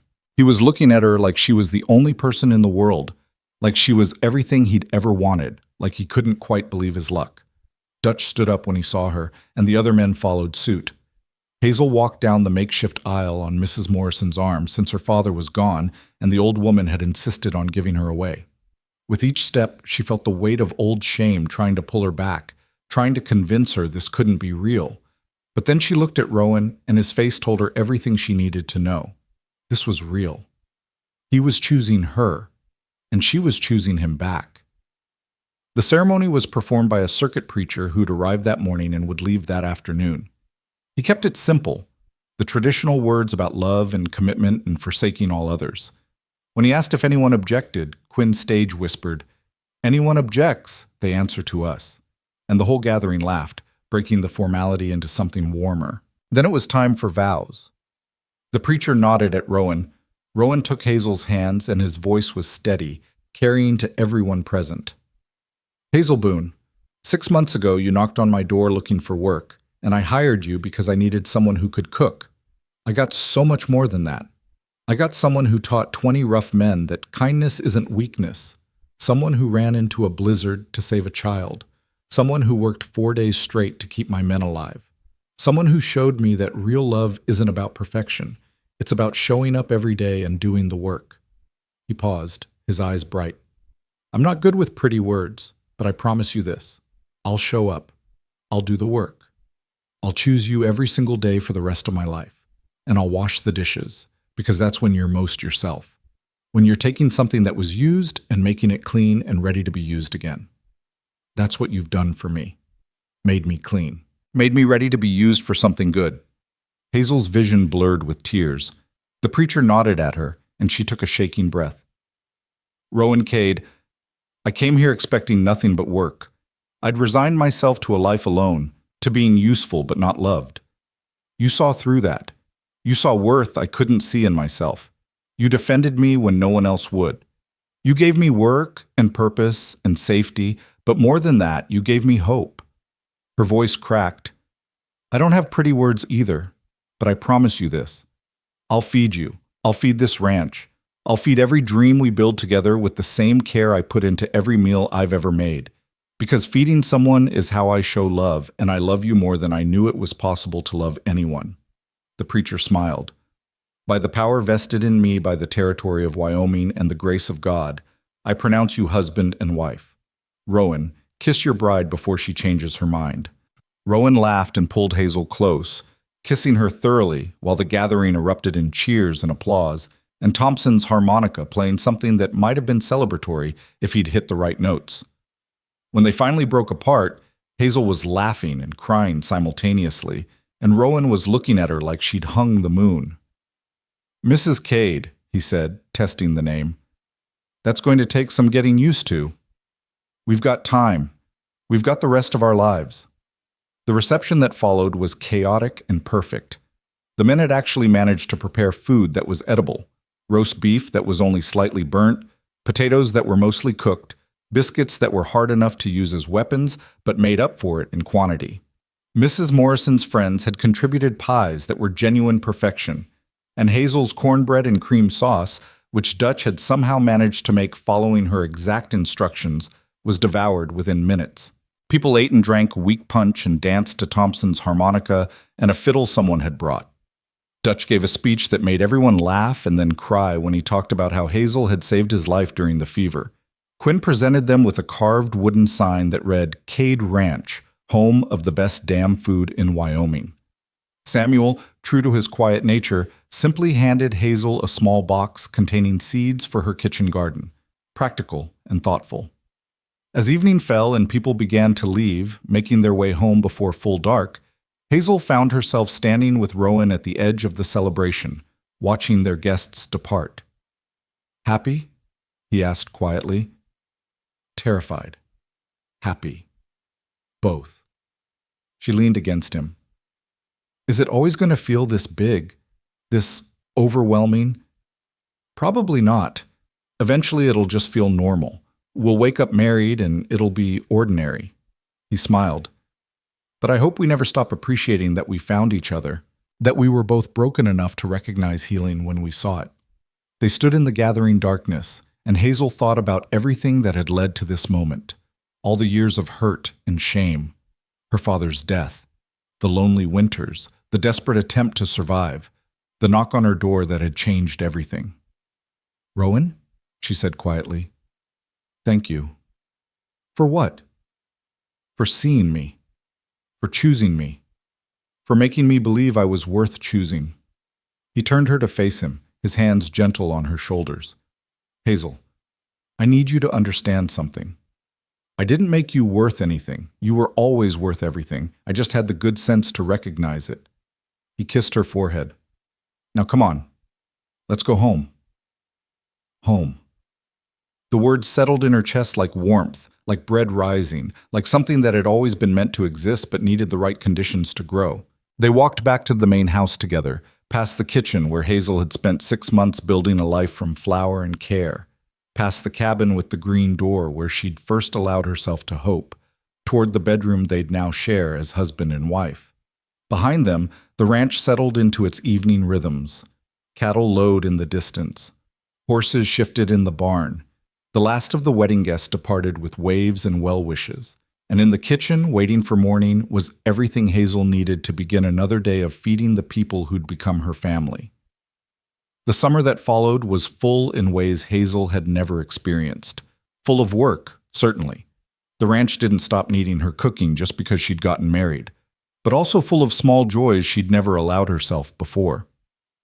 Rowan's hand finding hers across the dinner table. The way he'd sometimes appear behind her while she was working and wrap his arms around her waist, pressing a kiss to her neck before returning to ranch duties. The quiet mornings when they'd wake before dawn and just lie together, talking about nothing and everything, building intimacy from shared breath and whispered confessions. The men had quickly learned to knock before entering the kitchen, after walking in on the newlyweds kissing enthusiastically against the counter one Tuesday morning. Dutch had backed out so fast he'd nearly tripped over his own feet, muttering about needing to be blind for the next hour. Rowan had just laughed and said, "Probably should have locked the door." Hazel had been too embarrassed to speak for an hour. But beyond the romance, beyond the adjustment to married life, something else was growing. Hazel had started keeping a journal. Nothing fancy, just a ledger where she recorded recipes and observations about cooking. But gradually, it evolved into something more. She started writing about the philosophy behind feeding people, about how food could be medicine for more than just the body, about techniques she'd developed for making a little stretch to feed many, about the relationship between nourishment and love. One evening in late July, Rowan found her at the kitchen table, writing by lamplight long after the dinner dishes were done. "What are you working on?" he asked, reading over her shoulder. "Just thoughts about cooking, about what it means to feed people who are hungry for more than food." He read silently for a moment. Then he said, "Hazel, this is good, really good. You should share it." "Share it how? It's just my rambling." "It's wisdom. And there are women, probably men too, all over this territory who could benefit from it." He sat down across from her. "What if you taught people? Started teaching other women how to cook the way you do, not just following recipes, but understanding the why behind it?" Hazel stared at him. "I'm not a teacher, I'm just a cook." "You're the keeper. You're the woman who taught 20 rough cowboys that being fed well means being valued. If you can teach them, you can teach anyone." The idea took root slowly, like seeds planted in late summer. Hazel started small. When Mrs. Morrison mentioned that her granddaughter was struggling to feed her new husband on limited resources, Hazel invited her to the kitchen for an afternoon. She taught the young woman how to make soup that could stretch for days, how to bake bread that would stay fresh, how to season with confidence rather than fear. Word spread. Other women started asking. By September, Hazel was teaching a small group every Saturday afternoon, ranch wives and young brides, and even a few men who'd been widowed and needed to learn self-sufficiency. She taught them techniques, yes, but more than that, she taught them that feeding people was an act of power, of love, of quiet revolution. "You're making something that matters," Rowan told her one night as they lay in bed, her back against his chest, his arm around her waist. "You're changing how people think about food, about care, about what it means to show up for the people you love. I'm just sharing what I know. That's what teaching is, and you're good at it because you understand what it's like to go without. Not just food, but care, attention, love." He pressed a kiss to her shoulder. "You're giving people tools to survive, but more than that, you're giving them permission to believe survival can include joy." In October, as the world prepared for winter again, Hazel received a letter that changed everything. It was from a publisher in Chicago who'd somehow heard about her work, probably through Mrs. Morrison, who'd apparently been corresponding with her daughter in the city about the remarkable cook at Cade Ranch. The letter proposed something audacious. A cookbook, yes, but more than that. A book about the philosophy of feeding people, about survival and love and the quiet power of showing up every day to do the work. They wanted her wisdom, her recipes, her story. Hazel brought the letter to Rowan with shaking hands. "This can't be real. Publishers don't write to ranch cooks in Wyoming." He read it carefully, then looked at her with an expression of fierce pride. "They do when the cook is extraordinary, when she's got something worth saying." He handed back the letter. "What do you want to do?" "I don't know. Writing a book feels big, overwhelming. Everything worth doing is overwhelming at first, but you've done overwhelming things before. You survived alone for 2 years. You saved 10 men from fever. You married a stubborn rancher and made him believe in love again." He smiled. "Writing a book is just another impossible thing you're going to make possible. You really think I can do this?" "Hazel." He waited until she met his eyes. You can do anything. You've already proven that. The only question is whether you believe it yet. She did, or at least she was starting to. That night, she wrote back to the publisher and said yes. The winter that followed was different from the one before. Hazel still cooked, still fed the ranch, still taught her Saturday classes. But now, in the evenings after dishes were done, she wrote. She wrote about her father teaching her that dignity came from how you treated what little you had. She wrote about the first breakfast she'd made at Cade Ranch and the terrifying joy of watching men eat like they'd forgotten food could taste like care. She wrote about running into a blizzard for a child who wasn't hers. She wrote about standing in a dance hall and refusing to accept cruelty as her due. She wrote about falling in love with a man who saw her worth before she could see it herself. Rowan would sit with her while she worked, sometimes reading, sometimes just watching the fire, sometimes falling asleep in his chair, only to wake when she finally closed her journal and suggested they go to bed.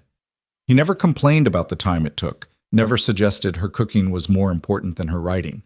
He understood somehow that this book was her way of processing everything she'd survived and everything she'd become. Spring arrived again, as it always did, with the persistence of hope. The manuscript was finished, sent off to Chicago in a package that felt impossibly light for something that held her entire story. The publisher wrote back enthusiastic responses, talking about editing and printing and distribution. It felt unreal, like something happening to someone else.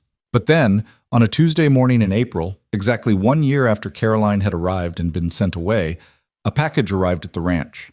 Inside were 5 copies of a book with Hazel's name on the cover. The Keeper's Kitchen, on Feeding, Love, and the Courage to Show Up, by Hazel Boone Cade. She stood in the yard holding one copy, staring at her name printed in real ink, and couldn't quite believe it was real. Rowan came out of the barn, saw what she was holding, and let out a whoop that brought every man running. "The book came!" Quinn shouted. "Let me see it!"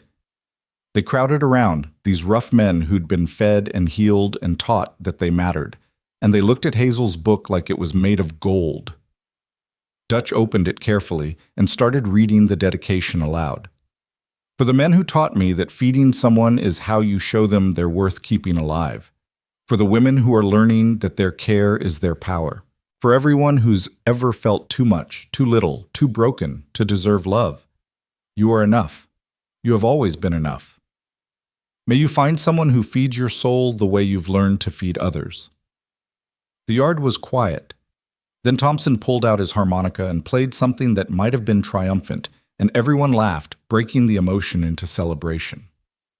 That evening, Hazel and Rowan sat together on the bench near the cottonwood grove, the same place they'd sat a year ago when he'd told her about Caroline, when he'd chosen substance over surface. The mountains were purple in the distance. The ranch was settling into its evening peace. In Hazel's lap was her book, real and solid and proof that impossible things were only impossible until someone did them. "How does it feel?" Rowan asked. "Being a published author? Surreal. Terrifying, like at any moment someone's going to realize they made a mistake." She paused. "But also right. Like this was what I was supposed to do all along and I just needed time to become brave enough to do it." "You were always brave. You just needed someone to point it out. And you needed someone to feed you properly." She smiled. "I think we saved each other. Best deal I ever made." He pulled her close, and they sat watching the sunset paint the sky in shades of gold and pink and purple. 6 months later, Hazel received another letter from the publisher. The book was selling beyond expectations. Women across the country were writing to say it had changed how they thought about cooking, about care, about their own worth. The publisher wanted to discuss a second book. This one focused specifically on teaching cooking techniques to women with limited resources.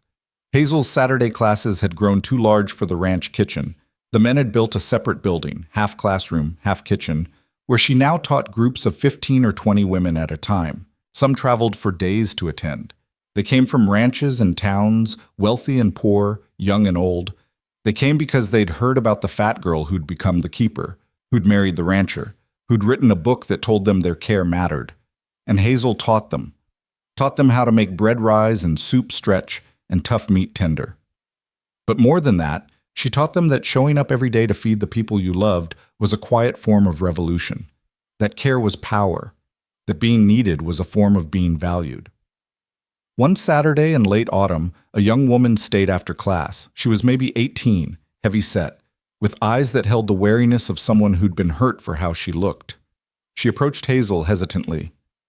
"Miss Hazel, Mrs. Cade, I just wanted to say, I read your book, and it made me cry.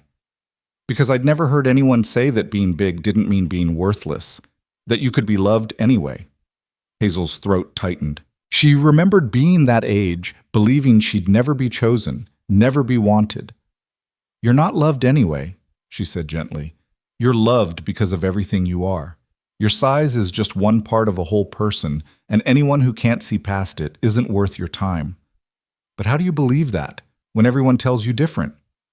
You start by feeding yourself the way you'd feed someone you loved, with care, with attention, with the understanding that you deserve good things.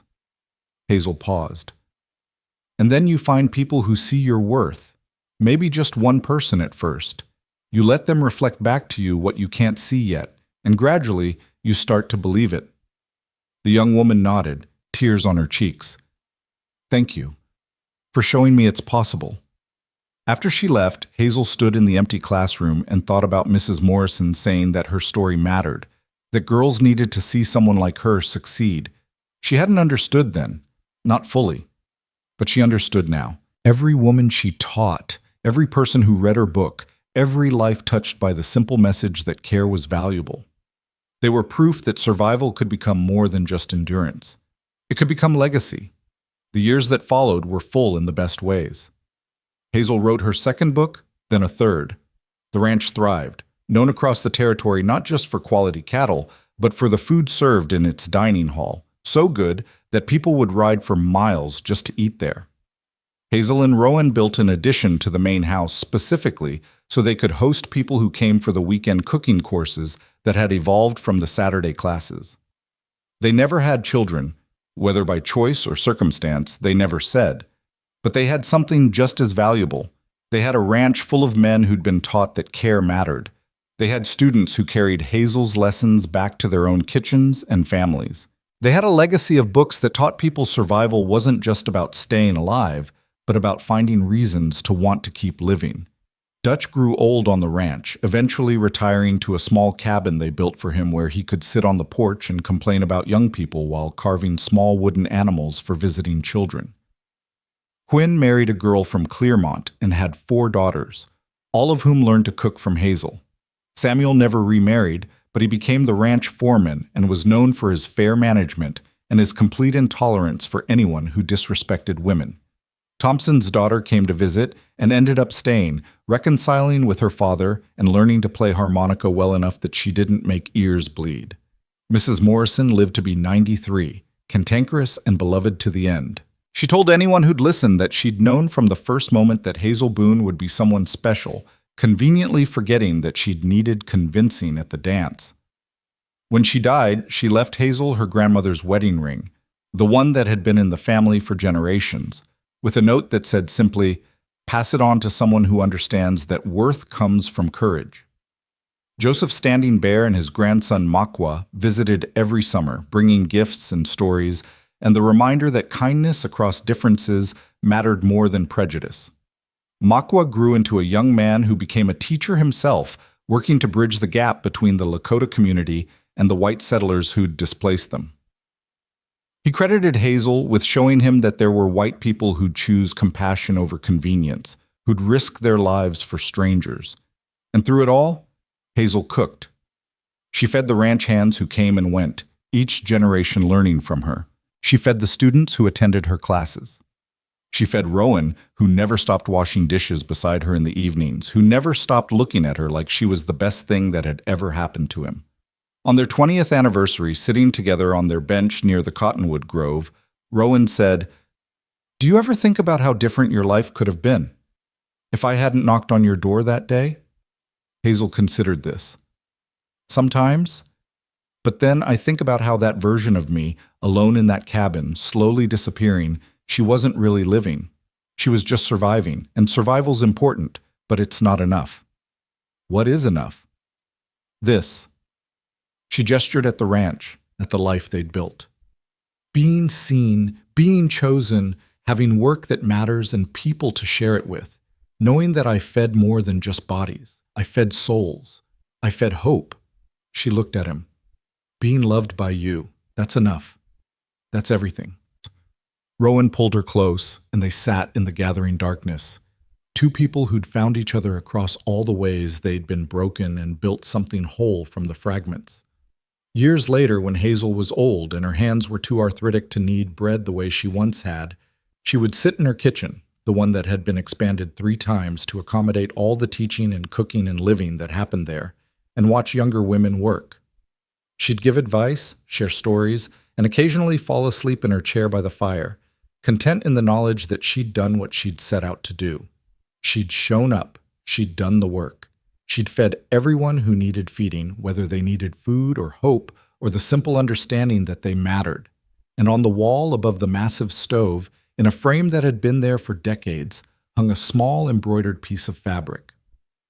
Green cloth with careful stitching that read, "The Keeper of Home's Taste." It had been a gift from the men that first summer, and Hazel had kept it through everything that followed, through joy and sorrow, through success and struggle, through every moment of a life that had started with shame and transformed into purpose. Because that's what she'd become.